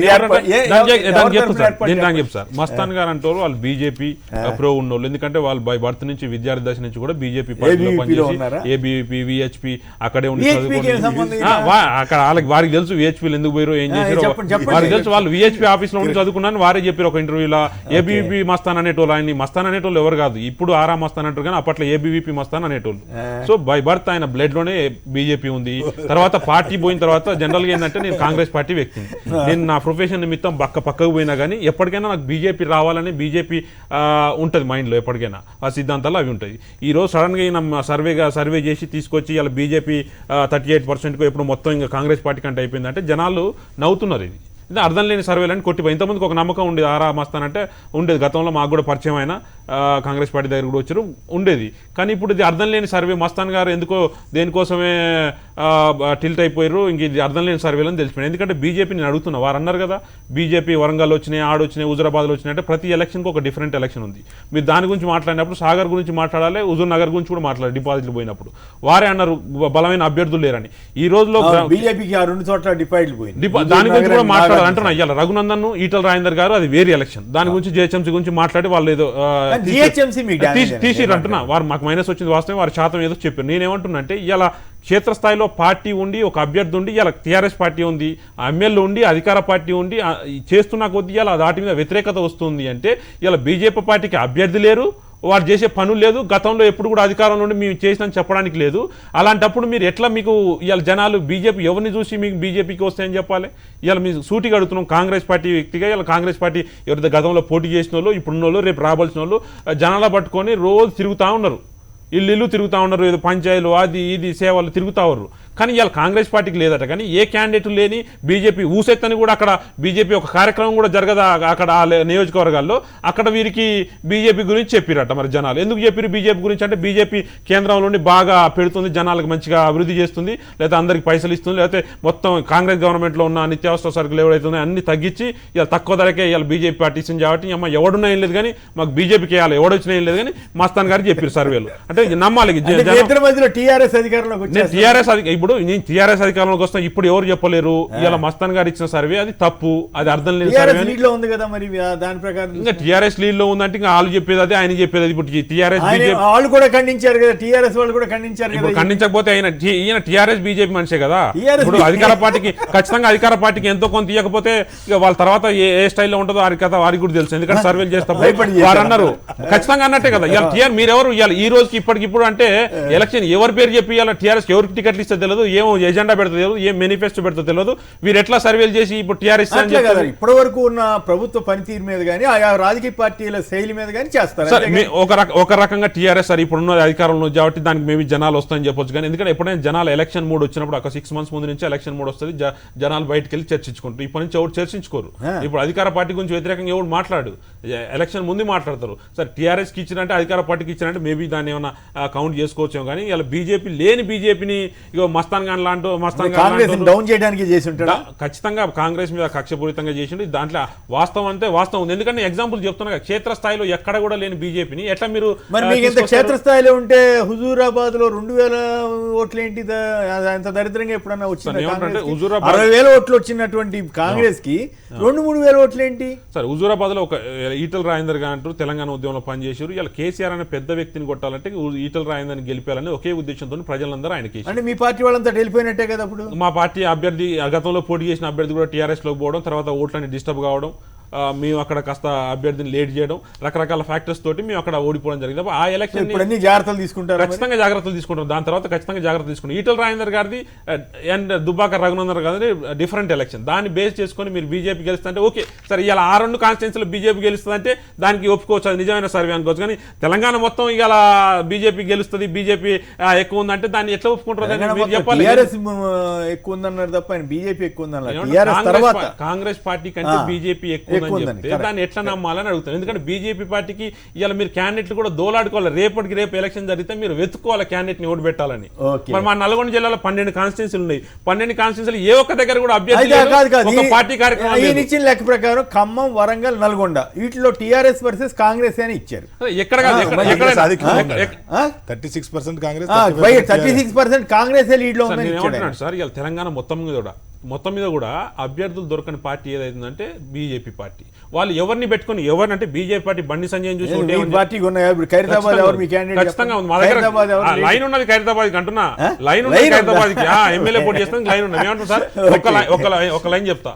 జనరల్ గా విలేజ్లలో మటన్లు కొడతారు, మటన్ పొద్దునే పండుగలు కొట్టి ఎవడన్నా మనకు దగ్గర ఉంటే వానికి కాస్త మెత్తడి బొక్కలు లేకుండా మెత్తడి ముక్కలు వేస్తారు. ఇలా సర్వే చేసి మస్తాన్ గారు సర్వే చేసి ఎవరి పోగులు వాళ్ళకి వేసారంటే వాళ్ళకి కాస్త బీజేపీ మైండ్ లో ఉన్నది, దాన్ని ముందు తీసుకొచ్చి ఆ బీజేపీ పార్టీ మీద అభిమానాన్ని చాటుకోడు తప్ప ఈ సర్వేలు అర్ధరహితం, అర్థం లేని ఈ సర్వేల గురించి పెద్ద కాంగ్రెస్ పార్టీ కార్యకర్తలు ఎవరు అత్యాశ పడరు. ఎందుకంటే బీజేపీ పార్టీ పర్ఫార్మెన్స్ అనేది ఊర్లో తెలుసు. వారు అన్నారు వార్డు మెంబర్లు పోయి సర్పంచ్ పోయారని. నేను అంటున్నా ఈ టీఆర్ఎస్ పార్టీ అధికారంలోకి వచ్చిన తర్వాత 2018 తర్వాత లోకల్ బాడీ ఎలక్షన్ జరిగినాయి. ఎన్ని దగ్గర మీరు పోటీ చేసిరు? అసలు ఎవడన్నా ఉంటే కదా, అసలు నేను ఊర్లో సర్పంచ్ జడ్పీసీ ఉంటే నా దగ్గరకు వస్తే అట్లా కాదు. ఇక్కడ త్రిపుర ఎక్స్పెరిమెంట్ ఉంది కదా, త్రిపురలో అసలు బీజేపీ లేనే లేదు. ఒకప్పుడు సడన్ గా కాంగ్రెస్ మొత్తం దాంట్లో వెళ్ళిపోయారు. త్రిపురలో ఏమైందంటే త్రిపురలో బీజేపీ పార్టీ పనిచేసింది అక్కడ గ్రౌండ్ లెవెల్. కానీ నేను ఏమంటే ఇక్కడ కూడా కాంగ్రెస్ వాళ్ళు బీజేపీ వాళ్ళని లాగటం, లేదా బీజేపీ వాళ్ళు కాంగ్రెస్ వాళ్ళని లాగటం, అట్లా లాగితే వేరే సార్, అది అప్పుడు లాగితే వేరు. కానీ ఇప్పుడు ఈ సర్వేకి ఏంది అంటున్నా, ఈ సర్వేకి దానికి సంబంధం లేదు. ఇంకోటి టీఆర్ఎస్ పార్టీ కాంగ్రెస్ పార్టీలు పోయిరాను, కానీ బీజేపీ పార్టీ నువ్వు గెలిస్తే కదా నేను తీసుకున్నది ఫస్ట్. అక్కడ పోయేటోడు ఎవరు, నువ్వు గెలిచింది లేదు, పోయేటోడు లేడు, అవతల అధికారం లేదు, ఎప్పుడు పట్టించుకుంటూ లేదు ఇంతవరకు. ఇలా కొత్తగా మస్తాన్ గారు లేని పార్టీని ఇలా బీజేపీని లేపి ఆయన అభిమానం చాటుకోవడానికి వచ్చింది తప్ప ఇది అర్ధరహితం, అర్థం లేని సర్వే. ప్రకాష్ రెడ్డి గారు చెప్పండి, ఏమిటి ఆరా మస్తాన్ గారిని మీరు అట్రాక్ట్ చేశారా, ఏం కదా మీకు అనుకూలంగా చేశారని టీఆర్ఎస్ కాంగ్రెస్ ఇద్దరు తీవ్రంగా విమర్శిస్తున్నారు. ఏం కదా అసలు వాస్తవం ఏంటి? వాళ్ళకి అనుకూలంగా ఉంటే మస్తాన్ వల్లి కరెక్ట్, వాళ్ళకి వ్యతిరేకంగా ఉంటే మస్తాన్ వల్లి తప్పు. పెద్ద ఇది చర్చ దాని గురించి మస్తాన్ వల్లి గారి గురించి వేరే చెప్పక్కర్లేదు. మస్తాన్ వల్లి గారు ప్రజలందరికీ చిన్నప్పటి నుంచి తెలుసు, కొత్తగా తెలిసింది ఏం లేదు. కాబట్టి దాని గురించి నేను లోపలికి పోదలుచుకోలేదు. కన్వీనియంట్ ఆర్గ్యుమెంట్స్ చేసుకుంటారు, అందరూ ఎవరైనా చేసుకోవచ్చు. కానీ నేను చెప్పదలుచుకున్న పాయింట్ ఏంటంటే, పెద్దల ముందు కాంగ్రెస్ వాళ్ళు లేవనెత్తారు కాబట్టి అక్కడ నుంచి మాట్లాడతా. 15 సంవత్సరాలు ఢిల్లీలో అధికారంలో ఉంది sir Congress party. BJP only 5 సంవత్సరాలు మాత్రమే అధికారంలో ఉంది, మొదటి 99 వరకు, 94, 99 వరకు. కానీ అప్పటి నుంచి 15 సంవత్సరాలు శీలా దీక్షిత్ గారు ముఖ్యమంత్రి ఉన్నారు కదా, మరి ఒక్క సీట్ ఎందుకు గెలుస్తారో? పర్సనాలిటీస్ ఎడికి పోయినరు, ఇంటికి పోయినరా, లేకపోతే ఇంకెక్కడికైనా పోయినరా? ఇది చాలా ఢిల్లీ ఎగ్జాంపుల్, బెస్ట్ ఎగ్జాంపుల్. నేను ఒక ఎగ్జాంపుల్ చెప్తున్నా. మీరు బెంగాల్ గురించి ఇంకొక ఎగ్జాంపుల్ చెప్పారు, త్రిపుర గురించి మాట, నేను బెంగాల్ గురించి కూడా చెప్తా. మొన్నటి వరకు 2021 వరకు ప్రధాన ప్రతిపక్ష పార్టీ 44 సీట్లతోటి బెంగాల్లో కాంగ్రెస్ పార్టీ ఉండింది. ఏడిపోయింది కాంగ్రెస్ పార్టీ మరి బెంగాల్లో? పర్సనాలిటీస్ అంతా ఏమైనరు? ఏడికి పోయినరు? ఇంటికి పోయినరా, ఇంకో దగ్గరికి పోయినరా? ఇది అర్థం చేసుకోవాలి. బీజేపీలకైతే రాలే, వాళ్ళందరూ పోటీ చేస్తారు కూడా కాంగ్రెస్ పార్టీ వాళ్ళు. మీకు ఇంకా దగ్గర ఎగ్జాంపుల్ ఏంటంటే, మీకు ఆంధ్రప్రదేశ్ ఎవరు తక్కువ పర్సనాలిటీస్ కదా ఆంధ్రప్రదేశ్ లో. కిరణ్ కుమార్ రెడ్డి దగ్గర నుంచి, రఘువీరారెడ్డి దగ్గర నుంచి, జేసీ దివాకర్ రెడ్డి దగ్గర నుంచి, మేము ధర్మాన ప్రసాద్ రావు దాకా ఎవ్వరు ఏ ఒక్కరు తక్కువ కాదు, దిగ్గజాలు. వాళ్ళందరూ పర్సనాలిటీస్ వాళ్ళ నియోజకవర్గాల్లో. మరి వాళ్ళ బొత్సత్యనారాయణ దగ్గర నుంచి మొదలు పెడితే వాళ్ళందరూ శ్రీకాకుళం నుంచి తాడ దాకా, లేదా ధర్మ హిందూపూర్ దాకా ఏడిపోయినారు వాళ్ళందరూ కూడా. వాళ్ళకి 2% సీట్లు ఓట్లే ఎందుకు వచ్చినాయి 2014లో? వాళ్ళతో పర్సనాలిటీస్ కాక ఓడిపోయినారా, లేదా వాళ్ళందరికీ వ్యతిరేకంగా ఉండి ఓడిపోయినారా? ఇది మనం విశ్లేషణ చేసుకుంటున్నప్పుడు పర్సనాలిటీస్ అనుకుంటే ప్రజలు అది గుర్తించట్లేదు అనే దానికి బెస్ట్ ఎగ్జాంపుల్స్ నేను 3 చెప్పిన.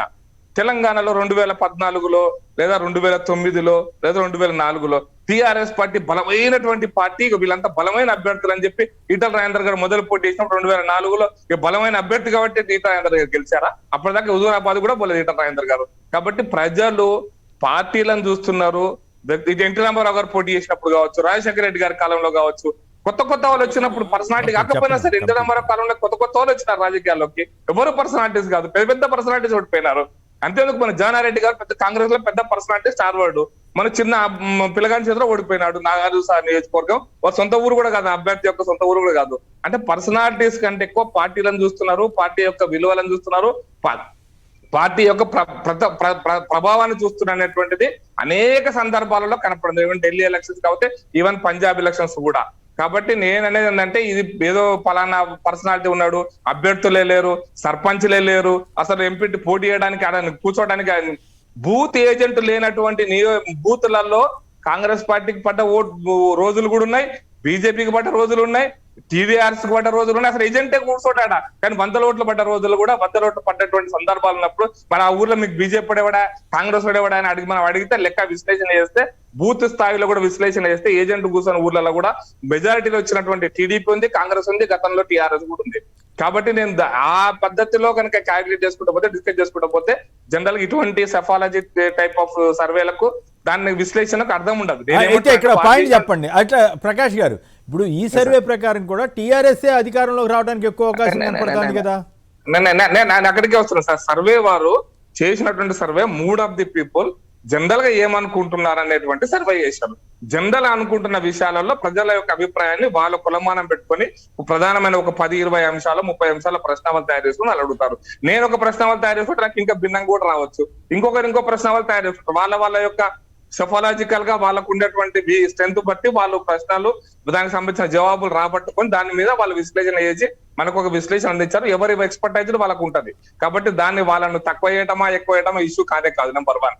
నెంబర్ 2, ఇప్పటికి కూడా టీఆర్ఎస్ బలంగా ఉంది అనేటువంటిది వాళ్ళు చెప్పినారు. అది వారు, నేను దాంట్లోంచి నేను ఇంకొక అడుగు ముందుకే చెప్తానంటే, టీఆర్ఎస్ ఎస్, బీజేపీకి ఒకటే సీట్ వచ్చింది. మన ముఖ్యమంత్రి గారు ప్రెస్ కాన్ఫరెన్స్ లో కూడా ఆ ఒక్క సీట్ వచ్చిందా, 107 డిపాజిట్ పోయింది అన్నారు. మాకు 6.8% ఓట్లు వచ్చినాయి 2018 ఎలక్షన్స్ లో. ఇమ్మీడియట్ గా 6 నెలల తర్వాత జరిగినటువంటి 5 నెలల తర్వాత పార్లమెంట్ ఎన్నికలలో మాకు 19% పైచిలకు ఓట్లు వచ్చి 19 శాసనసభ నియోజకవర్గాల్లో మాకు లీడ్ వచ్చింది. ఆ సికింద్రాబాద్ 5 కావచ్చు, కరీంనగర్ లో ఒక 5, అట్లా 19 నియోజకవర్గాల్లో మాకు లీడ్ వచ్చినటువంటి మొన్నటి పార్లమెంట్ ఎలక్షన్స్. ఆ తర్వాత అయితే మీరు లోకల్ పార్టీస్ ఎవరంటే అసెంబ్లీకి పార్లమెంట్ మధ్య జరిగినటువంటి ఎన్నికలు, సరే అది వేరే చర్చ. అయితే నేను ఎందుకు చెప్తున్నా అంటే, అప్పటి నుంచి ఇప్పటిదాకా స్లోగా ప్రజలకు 5 సంవత్సరాల్లో విశ్వసనీయత టీఆర్ఎస్ పార్టీ మీద కావచ్చు, టీఆర్ఎస్ పార్టీ యొక్క నాయకత్వం మీద కావచ్చు రోజు రోజుకు తగ్గుతున్న విశ్వసనీయత 6% అండి. ఇప్పుడు 100 ఓట్లలో వారు చెప్పిన లెక్క ప్రకారం కూడా 6% 7% మంది మాత్రమే మారినారు ఇప్పటిదాకా. ఎక్కువ మారలే, బాగా మారినటువంటి సిచ్యువేషన్ ఏం లేదు వారు చెప్పే లెక్క ప్రకారం కూడా. కాబట్టి ఇప్పటిదాకా మారినారు. ఇక మీరు వారు చెప్పారు అభ్యర్థులు, మీరు అడిగిన ప్రశ్న కూడా వారు సమాధానం చెప్పడంలో కొంచెం అటు ఇటు అన్నారు. అభ్యర్థులు అంటే ఎన్ని సీట్లు గెలుస్తారు అనే దానికి పర్సెంటేజ్ కన్వర్టింగ్ ఇంటూ సీట్స్ అనే లెక్క తీస్తే ఇప్పుడు మనం అభ్యర్థులు ప్రకటించేదాకా, ఎన్నికలు వచ్చేదాకా ఎవరు కూడా సీట్ల సంఖ్య చెప్పలేరండి. బెస్ట్ ఎగ్జాంపుల్ మీకు చెప్తా, 2014లో జగన్ గారికి వచ్చిన పర్సెంటేజ్, జగన్ గారికి వచ్చిన సీట్లను కనుక క్యాలిక్యులేట్ చేస్తే పర్సెంటేజ్ విపరీతంగా 99, ఇద్దరి మధ్య పర్సెంటేజ్ నాకు తెలిసి 0.5%, 1% తేడా లేదు. కానీ సీట్ల తేడాకి వచ్చేసరికి 100 సీట్ల తేడా వచ్చింది. కాబట్టి ఈవెన్ మధ్యప్రదేశ్ లో బీజేపీ 40 సీట్లు తేడా వచ్చింది సుమారుగా. బీజేపీకి మధ్యప్రదేశ్ లో పర్సెంటేజ్ ఎక్కువ వచ్చింది, కానీ సీట్లో ఒక సీట్ తక్కువ వచ్చింది. కాబట్టి పర్సెంటేజ్ లో కన్వర్టింగ్ ఇంటూ సీట్లు అనే దాంట్లో ఒక సీట్లో బాగా మెజారిటీతో గెలుస్తారు ఒక పార్టీ, ఒక సీట్లో 1000 ఓట్లతోనే గెలుస్తూ ఉంటారు. ఈ తేడా కనుక అర్థమైతే సీట్లు ఓట్లు మధ్య తేడా కనపడుతుంది. ఓకే, ఇప్పుడు తాజా పరిస్థితి ప్రకారం మీ అంచనా ఏంటి చెప్పండి. ఈ సర్వేతో ఎంతవరకు విభేదిస్తారు? నేను చెప్తున్నా ఏంటంటే స్లోగా మేము కూడా చెప్తున్నాం, మస్తాన్ గారు చెప్పినా కదా మేము కూడా చెప్తున్నాం, స్లోగా ఒక్కొక్క రోజు టిఆర్ఎస్ యొక్క ప్రభావము వారి నాయకత్వం మీద విశ్వసనీయత పోతూ ఉంది. అది ఎంత దాకా పోతుంది? ఎప్పుడు ఎలక్షన్స్ వస్తాయి? ఇప్పుడే వస్తాయా? 2023 ఏప్రిల్ వస్తాయా? 2023 డిసెంబర్లో వస్తాయా? అంటే అప్పుడు చేసేటువంటి ప్రభావితం చేసేటువంటి, సపోజ్ ఉదాహరణ చెప్తున్నా, మంచి మాన్సూన్ వచ్చింది అనుకోండి, సహజంగా నీళ్లుండి కరెంట్ ఉండి వ్యవసాయం బాగా నడిచింది అనుకోండి, సహజంగా టీఆర్ఎస్ మీద వ్యతిరేకత తగ్గుతుంది. రేపు పొద్దున బాగా డ్రాట్ వచ్చింది అనుకోండి, సహజంగా డ్రాట్ వచ్చింది కాబట్టి దేవుడు వర్షం పడేయలేదు అన్నాడు, కానీ సహజమైనటువంటి ఆ డ్రాట్ వచ్చినప్పుడు, ఆదుకోలేని పరిస్థితి వచ్చినప్పుడు సహజంగా అధికార పార్టీ మీద వ్యతిరేకత మొదలవుతుంది. కాబట్టి ఇవన్నీ కూడా వచ్చి ఎన్నికల దగ్గరకు వచ్చినప్పుడు వచ్చేటువంటిది. కానీ ఈ రోజు 3 ఆఫ్ ది పీపుల్ వాళ్ళు సర్వే చేసి చూపించారు. అది ఎంతవరకు కరెక్ట్ అంటే అది అంతవరకు మన దాన్ని అంతవరకే తీసుకోవాలని నా అభిప్రాయం అండి. ఇక రాబోయే రోజులలో టీఆర్ఎస్ ప్రభావం తగ్గుతుంది, నాయకత్వం మీద విశ్వసనీయత. మోడీ గారి ప్రభావం తగ్గదా? నేను తగ్గదు అంటే మోడీ గారి ప్రభావం ఒక దగ్గర తగ్గుతుంది, ఒక దగ్గర పెరుగుతుంది, ఒక రకంగా ఉంటుంది. ఇప్పుడు మీకు అసెంబ్లీ ఎలక్షన్స్ లో మధ్యప్రదేశ్, రాజస్థాన్, ఛత్తీస్గఢ్ అసెంబ్లీ ఎలక్షన్స్ లో మోడీ ప్రభావం తగ్గింది బాగా. అట్ ది సేమ్ టైం మళ్ళీ పార్లమెంట్ ఎలక్షన్స్ వచ్చేసరికి పెరిగింది. ఇప్పుడు ఢిల్లీలో ఆ బీజేపీ గెలిచేది 3 సీట్లు, కానీ పార్లమెంట్ లో 7 సీట్లు గెలిచింది, ఒక్క సీట్ కూడా పార్లమెంట్ యాప్ గెలవలేదు. కాబట్టి ఉత్తరప్రదేశ్ లో కూడా అంతే కదా, ఉత్తరప్రదేశ్ లో కూడా మేము గతంలో గెలిచిన 303 సీట్లు గెలవలే, ఈసారి 260 సీట్లు గెలిచాం. కాబట్టి మోడీ ప్రభావం ఎంత తగ్గుతుంది అనేది అప్పుడు 2014 ఎన్నికల కంటే ముందు వచ్చేటువంటి అనేక అంశాలను ప్రభావితం చేస్తాయి. సపోజ్ అనుకున్న వారు ఎకానమీ కనుక బాగా ఇంకా డిటోరేట్ అయింది, మా ప్రభుత్వం దాన్ని సమర్థవంతంగా ఎదుర్కోలేకపోయింది, ప్రజలు ఖచ్చితంగా మాకు వ్యతిరేకంగా చేస్తారు. బాగా సమర్థవంతంగా ఎదుర్కోగలిగినాం అనుకోండి, మీరు ఇంకా కరెక్ట్ చెప్పాలంటే కరోనా కాలంలో మోడీ గారి ఇమేజ్ ఇంకా బాగా బిల్డప్ అయింది. ఇప్పుడు కొంచెం అటు ఇటు గారే మళ్ళీ విమర్శలు స్టార్ట్ అవుతుంటాయి. కాబట్టి కరోనా కాలంలో అందరూ మెచ్చుకున్నారు, ఇప్పుడు కొంత అటు ఇటు ఉంటుంది. కాబట్టి సిచ్యుయేషన్స్ ను బట్టి, పరిస్థితులను బట్టి పెరుగుదల తగ్గుదల ఉంటుంది. కాబట్టి ఎలక్షన్స్ దగ్గరకు వచ్చినప్పుడు, ఎలక్షన్స్ లో చూపించే అనేక అంశాల ప్రభావం చూపించినప్పుడు దాన్ని అక్కడికి లెక్క పెట్టుకుందాం. ఈ రోజు వరకు మాత్రం పక్కగా టిఆర్ఎస్ యొక్క ప్రభావం తగ్గుతుంది, రోజు రోజుకు తగ్గుతుంది. నెంబర్ 1. ఫైనల్ ఒకటే పాయింట్ చెప్తాను సార్, మళ్ళీ నేను క్లారిటీ చెప్తాను. ఈ సర్వే అర్థం లేదంటారు అంతేనా? నేను అన్నది అంటలేదు. ఈ రోజుకి కాదు, ఈ రోజుకి ఇది 3 ఆఫ్ ది పీపుల్ అంటున్నా. ఈ రోజుకి ఇది పార్టీని లేదా అభ్యర్థులు లేకున్నా, పార్టీ ఇక్కడ ఏం చేయకున్నా, పార్టీ జనాలకు కనెక్షన్ లేకుండా బీజేపీ అనగానే ఓకే బీజేపీ అంటారు అనేది మీరు చెప్తారు. మీరు అదే ప్రాజెక్ట్ చేస్తారు కదా. పార్టీ ఇక్కడ జనాలకు తెలంగాణ చేసింది ఏం లేదు, మీరు పోయి కలిసింది లేదు, ఏ ఆపద సమయం ఉండదు లేదు. బీజేపీ పార్టీ సర్వే మీరు అవకాశం మీరు మాట్లాడారు. నేను ఫైనల్ ఒక మాట, అబద్ధాలు అబద్ధాలు నేను అబద్ధం అయితే ప్రజలు చూసుకుంటారు, నా అబద్ధాలు నిజాలు ప్రజలు నిర్ణయిస్తారు. ఫైనల్ ఒకటే మాట చెప్తాను సార్. ఈ రోజు మస్తాన్ వలి గారు కూడా ఆ కోణం స్పృశించారు. ప్రజలు అధికార పార్టీని ఓడించాలనుకున్నప్పుడు బలమైన ప్రతిపక్షానికి ఓట్లేస్తున్నారు. ఒకవేళ అధికార పార్టీని గెలిపేయాలనుకుంటే అధికార పార్టీని గెలిపిస్తారు. అది మొన్నటి ఎన్నికల్లో ఉత్తరప్రదేశ్ లో కూడా బీఎస్పీ పార్టీ, కాంగ్రెస్ పార్టీ బలహీనమైన పార్టీలు నేను అనలే, కానీ ప్రజలు ఎస్పీ పార్టీకి ఓటేస్తారు. బీజేపీ ఓటాలంటే ఎస్పీకి వేస్తారు, ఎస్పీ ఓటాలంటే బీజేపీకి ఓటేస్తారు. అట్లా అనేక రాష్ట్రాలు, ఈవెన్ మధ్యప్రదేశ్ లో కావచ్చు, ఛత్తీస్గఢ్ కావచ్చు, ఈవెన్ ఛత్తీస్గఢ్ రాష్ట్రం మంచి ఎగ్జాంపుల్. అజిత్ జోగి ఒక ముఖ్యమంత్రిగా కాంగ్రెస్ పార్టీ నుంచి బయటకు వచ్చినా కాంగ్రెస్ పార్టీ ఓట్లు చీలుస్తాడని మీలాంటి వాళ్ళు సీనియర్ జర్నలిస్టులు కూడా ఛత్తీస్గఢ్ లో బీజేపీ గెలుస్తుంది, మిగతా 2 అన్ని రాష్ట్రాల్లో ఓడిపోతుందని విశ్లేషణలు చేసిన ఘోరంగా ఓడిపోయినటువంటి రాష్ట్రం బీజేపీ ఛత్తీస్గఢ్. మధ్యప్రదేశ్ లో 1 సీట్ తక్కువ వచ్చింది, రాజస్థాన్ లో మేము 12 సీట్లు 16 సీట్లు తక్కువ వచ్చాం, కానీ ఛత్తీస్గఢ్ లో మాకు వచ్చింది 11 సీట్లేం. అజిత్ జోగి కాంగ్రెస్ ఓట్లు చీల్చాడా అంటే చీల్చలే. ప్రజలు చాలా స్పష్టంగా బీజేపీ ఒడగొట్టాలనుకున్నప్పుడు కాంగ్రెస్ పార్టీకి బలంగా ఓటేశారు. అట్లాగే రేపు పొద్దున్న బలమైనటువంటి టీఆర్ఎస్ ను ఒకవేళ ఓడగొట్టాలనుకుంటే ఎవరు బలంగా ఉంటారు, ఎవరు టీఆర్ఎస్ ఓడగొట్టగలిగే దమ్ముంది అనుకున్నప్పుడు వాళ్లకు ప్రజలు ఓటేస్తున్నారు. ఇది లెక్క. ఇది గతంలో అదే ఈవెన్ బెంగాల్లో కూడా జరిగింది. అదే బెంగాల్లో కూడా మమతా బెనర్జీని గెలిపాలనుకున్న వాళ్ళు మమతా బెనర్జీ కొట్టేశారు, మమతా అనుకుంటే బీజేపీ కొట్టేశారు. మధ్యలో సిపిఎం 35 ఏళ్ళు పరిపాలించారు, సిపిఎం కి 0 వచ్చినాయి, అప్రతిహతంగా కాంగ్రెస్ కూడా 0 సీట్లు వచ్చినాయి. అది మనకు మూడ్ ఆఫ్ ది పీపుల్ కనపడుతుంది దేశం మొత్తం మీద. ఆ విశ్లేషణను ఆ కోణంలో తీసుకుంటే మన విశ్లేషణకు అర్థం ఉంటుందని నా అభిప్రాయం. సరే, రాజకీయ నాయకులు విమర్శిస్తూ ఉంటారు, ఇది నాకేమో కొత్త కాదు, గత 14 ఏళ్ళుగా చూస్తూనే ఉన్నాను. బీజేపీతో నిజంగానే సంబంధాలు ఉన్నాయా? ఇప్పటికి కూడా ఉన్నాయి. ఇప్పుడు మనిషి అన్న తర్వాత ఏదో కులంలో మతంలో పుట్టాలి, ఏదో ఒక ప్రాంతంలో పుట్టాలి, ఏదో ఒక భావజాలంతో పెరగాలి, ఇది వాస్తవం. అయితే భారతీయ జనతా పార్టీకి నేను పనిచేసింది నాకు తెలిసి హార్డ్లీ 10% కూడా లేదు వేరే వేరే రాష్ట్రాల్లో. నేను ఎక్కువ పనిచేసింది ప్రాంతీయ పార్టీలతో, కాంగ్రెస్ పార్టీతోనే. కాబట్టి వాళ్ళు ఇప్పుడు మిత్రులు మా కృషాంగ్ గారు కానీ లేదంటే కిరణ్ గారు కానీ ఫోటోల గురించి ప్రస్తావించారు. అది విచిత్రం ఏంటంటే కాంగ్రెస్ పార్టీ నాయకులతోనే నాకు ఎక్కువ ఫోటోలు ఉంటాయి. మస్తాన్ భాయ్ ఫోటోలు కాదు, పోయిన 3 నెలల ముందు మనం ఒక ఛానల్ లో కూర్చున్నప్పుడు చెప్పారు కదా మీరు, నేను బీజేపీకి పనిచేస్తున్నా ఈసారి అని. మనం ఒక డిబేట్ లో కూర్చున్నప్పుడు బీజేపీ పనిచేయటువంటి బీజేపీ కాదు కదా కృషాంగ్ భాయ్. అదే పనిచేస్తున్నారు. నేను చెప్తున్నదే, ఇప్పుడు దేశంలో అనేక రాజకీయ పార్టీలకి ఇప్పుడు టీఆర్ఎస్ పార్టీ పని చేయించుకున్నటువంటి ప్రశాంత్ కిషోర్ గతంలో ఎవరికి పనిచేశాడు, ఆ తర్వాత ఎవరికి పనిచేశాడు, ఇప్పుడు ఎవరికి పనిచేస్తున్నాడు. కాబట్టి ఇది నేను అంటే కృషాంగ్ గారు టీఆర్ఎస్లోకి రాకముందు నుండే నేను టీఆర్ఎస్ పార్టీకి పనిచేస్తున్నాను. 2012 నుండి 2018 వరకు ఆ పార్టీతో ఉన్నాను. ఇప్పుడు బీజేపీకి చేస్తున్నారు కాబట్టి అది బీజేపీ ప్రెస్ రిలీజ్ అయితే కాబట్టి ఆ రోజు టీఆర్ఎస్ పార్టీకి పనిచేస్తున్నప్పుడు నేను ఆ రోజు కూడా నేను ఏబీవీపీ అనేటువంటి విద్యార్థి సంఘం నుండి వచ్చినటువంటి వ్యక్తిని, ఏం కొత్త కాదు. ఏబీవీపీ విద్యార్థి సంఘం ఉగ్రవాద సంస్థ కాదు, నేనేమి మిలిటెంట్ని కాదు. కాబట్టి నేను ఏబీవీపీలో పనిచేసినందుకు గర్వపడుతున్నాను, దాంట్లో ఏం అనుమానం లేదు. ప్రకాష్ రెడ్డి గారు కూడా గర్వపడుతున్నారు, చూడండి మీరు. నేను గర్వపడుతున్నాను. బీజేపీ అందరూ గర్వపడుతున్నాడు, ఎందుకంటే 0 ఉన్న దాన్ని 2018లో టీఆర్ఎస్ కి భారీగా వస్తుందని రాజు చెప్పాడు. నేను ఒక్కనే చెప్పింది, ఇంకెవరు చెప్పాలి, అది కూడా చెప్పాలి మీరు. కాబట్టి ఏబీవీపీలో పనిచేసిన శాలరీ ఎవరికి ఇస్తే వాళ్ళకి పనిచేస్తా. ఇప్పుడు ఎవరైనా దానికోసం పనిచేస్తారు. అయిపోయినాయి సర్వేలకు. సర్వే పక్కన పెట్టి ఇప్పుడు 10 ఎలక్షన్ చెప్పే 10 ఎలక్షన్లో కాంగ్రెస్ పార్టీ ఎందుకు తగ్గిందా అనే దానికి కిరణ్ గారు సమాధానం చెప్పాలి. ఎందుకు తగ్గలేదు? ఇప్పుడు ఒక ప్రతి అసెంబ్లీ ప్రతి ఎన్నిక ఒక విభిన్నమైన ఎన్నికే. అరే ఈశాన్య తూర్పు నుండి పడమరకి, ఉత్తరం నుండి దక్షిణంకి ఎక్కడ ఎన్నికలు జరిగినా 4వ స్థానానికి 5వ స్థానానికి పరిమితమైనరు కదా. భారతీయ జనతా పార్టీకి ఏమీ లేకపోయినా కూడా బలహీనమైనటువంటి అభ్యర్థులు అనుకున్నా కూడా వాళ్ళ పెర్ఫార్మెన్స్ అలా ఉంటే, బలమైనటువంటి అభ్యర్థులు కాంగ్రెస్ పార్టీలో ముఖ్యమంత్రి స్థాయి అభ్యర్థులు ఉత్తమ్ గారి సతీమణి కానివ్వండి, జానారెడ్డి గారు కానివ్వండి, చాలా చిన్న వాళ్ళ చేతుల్లో ఓడిపోయారు కదా. అప్పుడే రాజకీయాల్లోకి వచ్చిన వాళ్ళ చేతుల్లో ఓడిపోయారు కదా.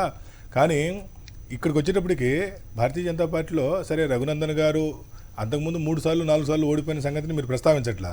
సరే దుబ్బాక హుజురాబాద్ కొద్ది పక్కన పెట్టినా కూడా జిహెచ్ఎంసీలో 149 మంది అభ్యర్థులు పోటీ చేస్తే 108 మంది కొత్త అభ్యర్థులు పోటీ చేశారు కదా. చేసి టీఆర్ఎస్ పార్టీతో సమానంగా 35.58 వాళ్ళకి వస్తే 35.13. టీఆర్ఎస్ 150 డివిజన్లో పోటీ చేసింది, బీజేపీ 149 పోటీ చేసింది.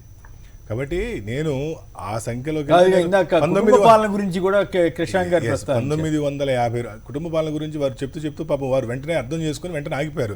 కృషాంగ్ గారు చాలా తెలివిగలవాడు, ఆయన కూడా మేధావి. టక్కన హరీష్ గారి గురించి, కేటీఆర్ గారి గురించి ప్రస్తావించారు. వెంటనే ఈ కిరణ్ గారు, ప్రకాష్ రెడ్డి గారు ఎక్కడ కవిత గారి గురించి ప్రస్తావిస్తారని చాలా చక్కగా తెలివిగా వారు మధ్యలోనే ఆ ప్రస్తావాన్ని విరమించారు. కాబట్టి కుటుంబ పాలన గురించి మాట్లాడే విషయానికి వారు ఏం చెప్పదలుచుకున్నారంటే, మరి కుటుంబ పాలన అయితే హరీష్ గారికి 1,00,000 మెజార్టీ ఎట్లా వచ్చింది అని చెప్పదలుచుకున్నారు. కానీ తర్వాత వెంటనే ప్రకాష్ రెడ్డి గారు, కిరణ్ గారు వెంటనే కవిత గారు ఎట్లా ఓడిపోయారు అంటారని సరే వారి ఆ సమయస్ఫూర్తికి నేను వారిని అభినందిస్తున్నాను. విషయం ఏంటంటే సరే సర్వే ఏజెన్సీస్కి రాజకీయ కట్టడాలు చాలా ఈజీగా జరిగేటువంటి. మస్తాన్ భాయ్ కవిత గారిని పసుపు రైతులు ఓడగొట్టిర్రా, కుటుంబ రాజకీయాలు సమాధానం చెప్పండి. పసుపు బోర్డు వచ్చిందా? పసుపు బోర్డు అంటే మీరు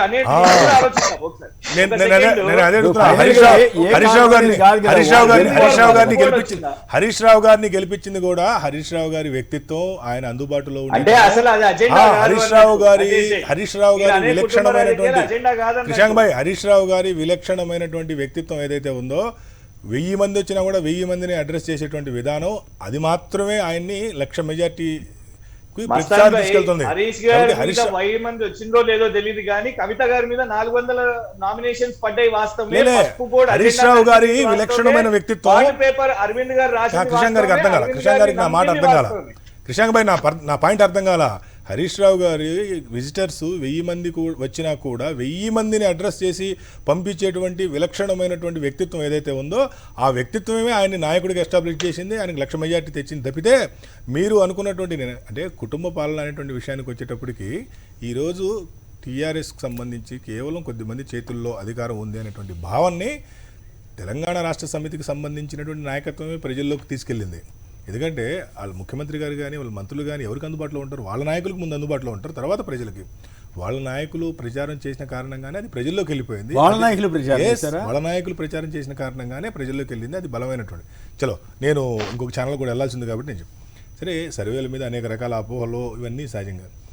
ఇప్పుడు మొన్న కూడా 2019లో వైఎస్ఆర్ కాంగ్రెస్ పార్టీ 150 స్థానాల వరకు ఆ రోజు ఉదయాన్నే ఇక్కడ పోస్టల్ ఓట్స్ కౌంటింగ్ జరుగుతూ ఉంది.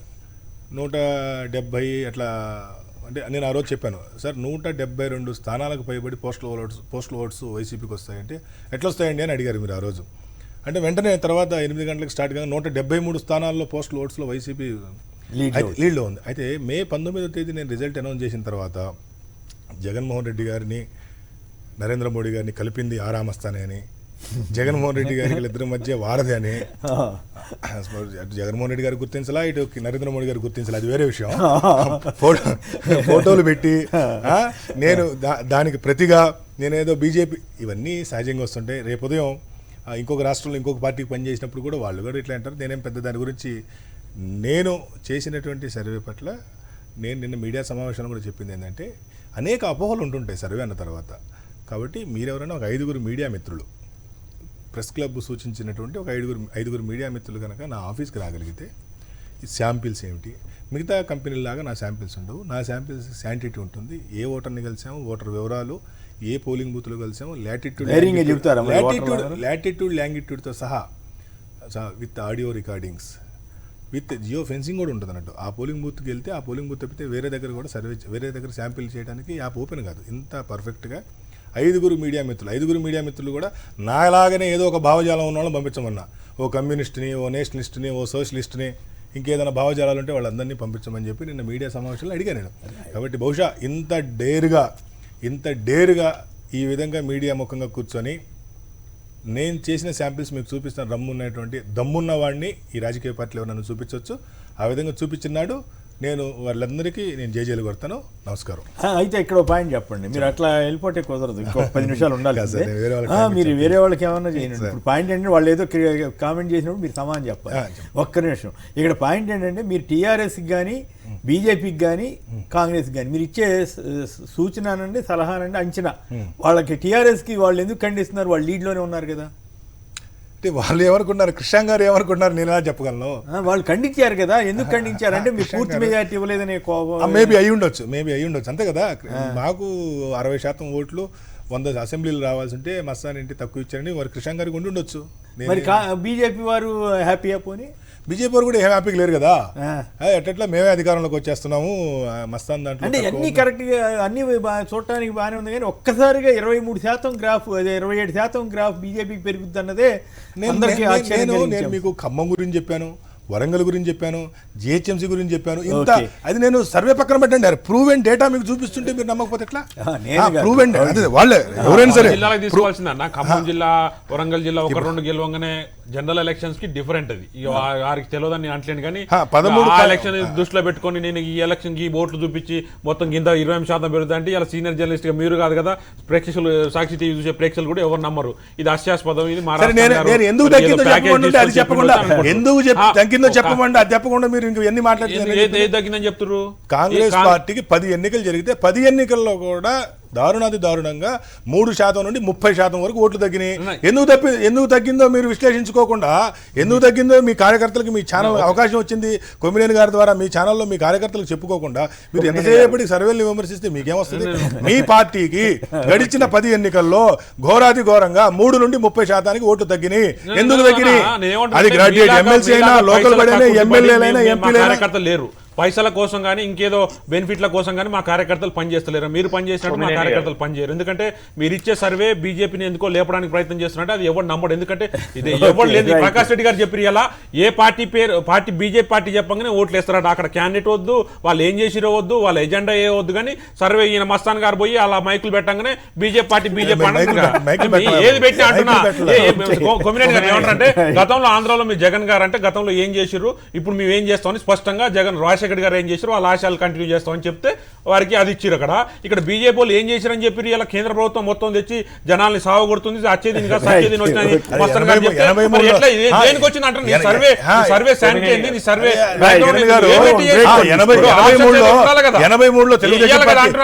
83లో తెలుగుదేశం పార్టీ ఏం చేసిందని అధికారంలో ఎన్టీఆర్ చూసి వచ్చారు. ఆయన ఒక అంశం తీసుకొని వచ్చారు. తెలంగాణ ఒక ఉద్యమాన్ని తీసుకొని వచ్చారు. బీజేపీ ఇప్పుడు ఏం తీసుకొని ఇక్కడ అంటున్నా నీలాగా పైసల కోసం పనిచేసేటోళ్ళు కాంగ్రెస్ పార్టీ కార్యకర్తలు కాదు, ఏ కార్యకర్తలు కూడా పనిచేస్తావు. నువ్వు దేనికోసం పైసల కోసం పనిచేసే వాళ్ళు కాదంటాం బాగానే ఉంది. కానీ హుజూరాబాద్ లో డిపాజిట్లు పోగొట్టండి.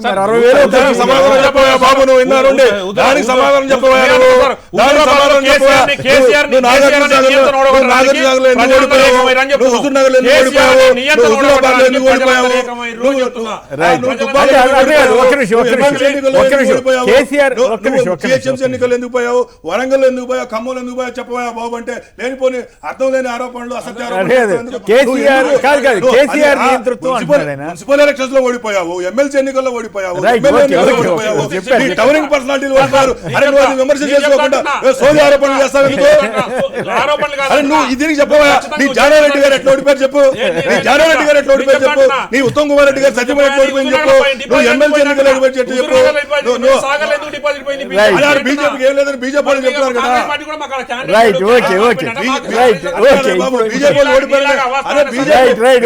కృషాంక్ గారు మీరు ఇందాక ఏదో చెప్పదలిచారు, చెప్పండి, సంక్షిప్తంగా చెప్పండి. ముగ్గురు కూడా ఒక్కసారి మాట్లాడదు. యా కొమ్మినేని గారు అంటే సర్వే వాళ్ళని ఎందుకు విమర్శిస్తున్నారు అని ఒక పదం అన్నారు కదా. రీజన్ ఏంటిది అని అంటే మీరు అజెండాని సెట్ చేయడానికి ప్రయత్నం చేస్తున్నారు అనే దాన్ని మేము విమర్శిస్తున్నాం. ఇప్పుడు కవిత గారిని కేవలం కుటుంబ రాజకీయాలు చేయబట్టే వారు ఓడిపోయినరు అని మీరు డిక్లేర్ చేసేసారు, జడ్జ్మెంట్ చేసేసారు. అక్కడ మస్తన్ భాయ్ నన్ను మాట్లాడివ్వండి దయచేసి. నేను మౌనంగా ఉన్నాను. ప్లీజ్ ఒకటి నా రిక్వెస్ట్ ఏంటంటే ఫస్ట్ ఆఫ్ ఆల్ చూడండి, మీరు ఫ్యూచర్ లో కూడా బిజినెస్ చేయాలి, మీకు మీ ఆరా సంస్థకు మంచి రెమ్యునరేషన్స్ మంచి రావాలి, మంచి జరగాలి. నేను అనేది ఇమీడియట్ గా మీరు బీజేపీ లాగా మీరు డిఫెన్స్ లో పడకండి. ఇప్పుడు నేను చూస్తున్నాను కాంగ్రెస్ వారితో మీరు అంత ఆర్గ్యుమెంట్ అంత అవసరం లేదు మస్తాన్ భాయ్. దయచేసి do not expose your self. ఇది మంచిది కాదు. దయచేసి పొలిటికల్ పార్టీస్ పాలిటిక్స్ చేద్దాం, సెఫాలజీస్ వాళ్ళు మీరు ప్రిడిక్షన్ చేసి అక్కడికి వదిలేయండి. యాక్చువల్లీ చర్చ మేం చేసుకుంటాం, పంచాయతీ మేం చేసుకుంటాం. సో అందుకే నేను అనేది ఇప్పుడు కవిత గారు చేసే సర్వీస్ కానివ్వండి, ఇప్పుడు అక్కడ పసుపు బోర్డు అనే హామీ ఇచ్చారు, ప్రజలు నమ్మిండ్రు. ఏకంగా ఈ రాష్ట్రంలో ఈ దేశంలో కూడా ఎవరు అట్లా బాండ్ పేపర్ ఇవ్వలేదు. బాండ్ పేపర్ ఇచ్చి నేను 5 రోజుల్లో ఇస్తానన్నారు, ప్రజలు నమ్మిండ్రు. వచ్చిందా బాండ్ పేపర్? మీరు ఇప్పటికిప్పుడు ఎలక్షన్ పెట్టండి. అసలు అక్కడ చేసిర్రా మీరు సర్వే చెప్పండి. కవిత గారు అక్కడ గెలిచే రిజల్ట్ ఎట్లుంటది అనేది మీరు చెప్పగలుగుతారా? అంటే అది మా పార్టీ ప్రెసిడెంట్ గారు డిసైడ్ చేస్తారు కొమ్మినేని గారు. కానీ మేము అనేది కుటుంబ రాజకీయాలు అని చెప్పి కొందరిని రిజెక్ట్ చేయడం, ఇదే అజెండా ఉంది స్టేట్ మొత్తంలో, ఇదే అజెండా ఉంది అంటే సార్ ఒకటే నేను మెయిన్ గా అంటే నా కంక్లూడింగ్ రిమార్క్స్ అని అనుకుంటే ఒక్కటే చెప్పగలుగుతాను. లార్జర్ గా మీరు elections mood of the people అని మాట్లాడుతున్నారు కదా సార్. ఈ మొత్తం భారతదేశం పీపుల్ యూనిట్ గా తీసుకుందాం. బంగ్లాదేశ్ మీద వారన్నరే నరేంద్ర మోదీ గారి మీద ఎవరు సీరియస్ గా ఫైట్ చేస్తే వాళ్ళ రిజల్ట్స్ మీరు గమనించండి సార్. ఆర్ భారతీయ జనతా పార్టీ మీద సీరియస్ గా ఫైట్ చేసిన వాళ్ళ రిజల్ట్స్ గమనించండి. అయితే అధికంగా వచ్చినాయి ఆర్ భారతీయ జనతా పార్టీ ప్రభుత్వం ఏర్పాటు చేయడానికి ముప్పు తిప్పలు పెట్టిర్రు. ఇంక్లూడింగ్ రీసెంట్ గా పడగొట్టిన మహారాష్ట్ర కానివ్వండి, బెంగాల్ కానివ్వండి. బెంగాల్లో సీట్స్ ఎక్కువ రాలేదు, బెంగాల్లో సీట్స్ తృణమూల్ కాంగ్రెస్ కే ఎక్కువ వచ్చినాయి. ఓకే, అంటే ఉత్తరప్రదేశ్ మహారాష్ట్ర ఎక్స్పీరియన్స్ కరెక్ట్ కాదండి. మహారాష్ట్రలో బీజేపీ శివసేన కలిసి పోటీ చేశాయి, వాళ్ళిద్దరు కలిసి ఉంటే గవర్నమెంట్ వాళ్ళదే అయి ఉండేది, బట్ డిఫరెంట్ జరిగింది అనుకోండి. Right, okay okay okay. Prakash గారు సంక్షిప్తంగా ఒక మాట చెప్పండి, టైం అయిపోయింది. ప్రకాష్ గారు. సార్ నేను కుటుంబ పాలన గురించి ఒకటే మాట చెప్పదలుచుకున్నా సార్. ఇప్పుడు హైదరాబాద్ లో ప్లీజ్ ఎన్ని పోస్టర్లు వేశారు, ఎన్ని కరపత్రాలు వేశారు, ఎంత హంగామా చేస్తారు, ఎన్నిసారి గెస్ట్లను కూడా పిలుస్తుంటారు. ఓన్లీ కేసీఆర్ తర్వాత కేటీఆర్, కేటీఆర్ తర్వాత హరీష్ రావు గారు లేకపోతే కవిత గారు, నలుగురే ఎందుకుంటారు సార్ పోస్టర్లు కావచ్చు.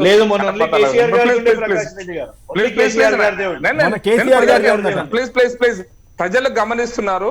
ఏది కుటుంబ పాలన? మోడీ గారి కుటుంబమా, వాజ్పేయి గారి కుటుంబమా, అద్వానీ గారి కుటుంబమా, ఇంకొకరి కుటుంబం గమనిస్తున్నారు. మోదీ గారి మమ్మల్ని ఏం చేయమంటారు?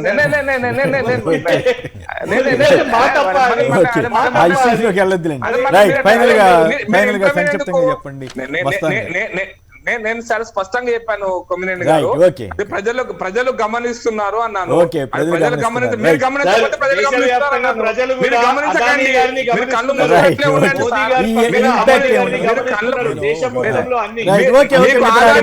మీరు ఆదాని అనుకుంటే మరి మీ దగ్గర చేస్తున్న కాంట్రాక్టర్లు అందరూ కూడా ఎవరి కాంట్రాక్టర్లు? ఎందుకు ఇచ్చారు?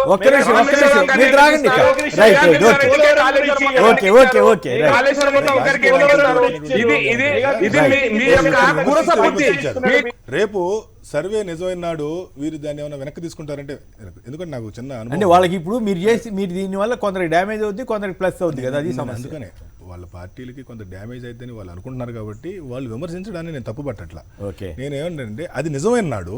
రైట్. ఇప్పుడు వైఎస్ఆర్సీపీ విషయాలు అనేక మంది చేశారు, టీఆర్ఎస్ విషయాలు అనేక మంది ట్రోల్ చేశారు. తర్వాత వాళ్ళు ఎవరైనా కనీసం పశ్చాత్తాపం వ్యక్తం చేశారంటే ఎవరు వ్యక్తం చేశారు? నాకు మంచి మిత్రుడు ఉన్నాడు కనగాల మహేష్ అని. 2016 GHMC ఎన్నికల్లో టీఆర్ఎస్ పార్టీకి కాంగ్రెస్ పార్టీకి జస్ట్ 3 to 5 వస్తాయని ఇచ్చాను, 2 to 5 వస్తాయని చెప్పి ఇచ్చాను. వారు HMTV లైవ్లో ఉండి వారు అది ఇదని మాట్లాడుతున్నారు. నేను వెంటనే ఫోన్ లైన్లోకి వెళ్ళిపోయి, మహేష్ గారు ఇంకొక 2 రోజులే ఫలితాలు ఉన్నాయి, నేను చెప్పిన ఫలితాలకు కనుక అనుగుణంగా ఉంటే ఇదే టీవీలో మీరు కూర్చొని ఒకసారి చేసినటువంటి పనిని పొరపాటు పశ్చాత్తాపం వ్యక్తం చేస్తారని అడిగాను. చేస్తానన్నారు. తర్వాత వాళ్ళకి 2 వచ్చినాయి.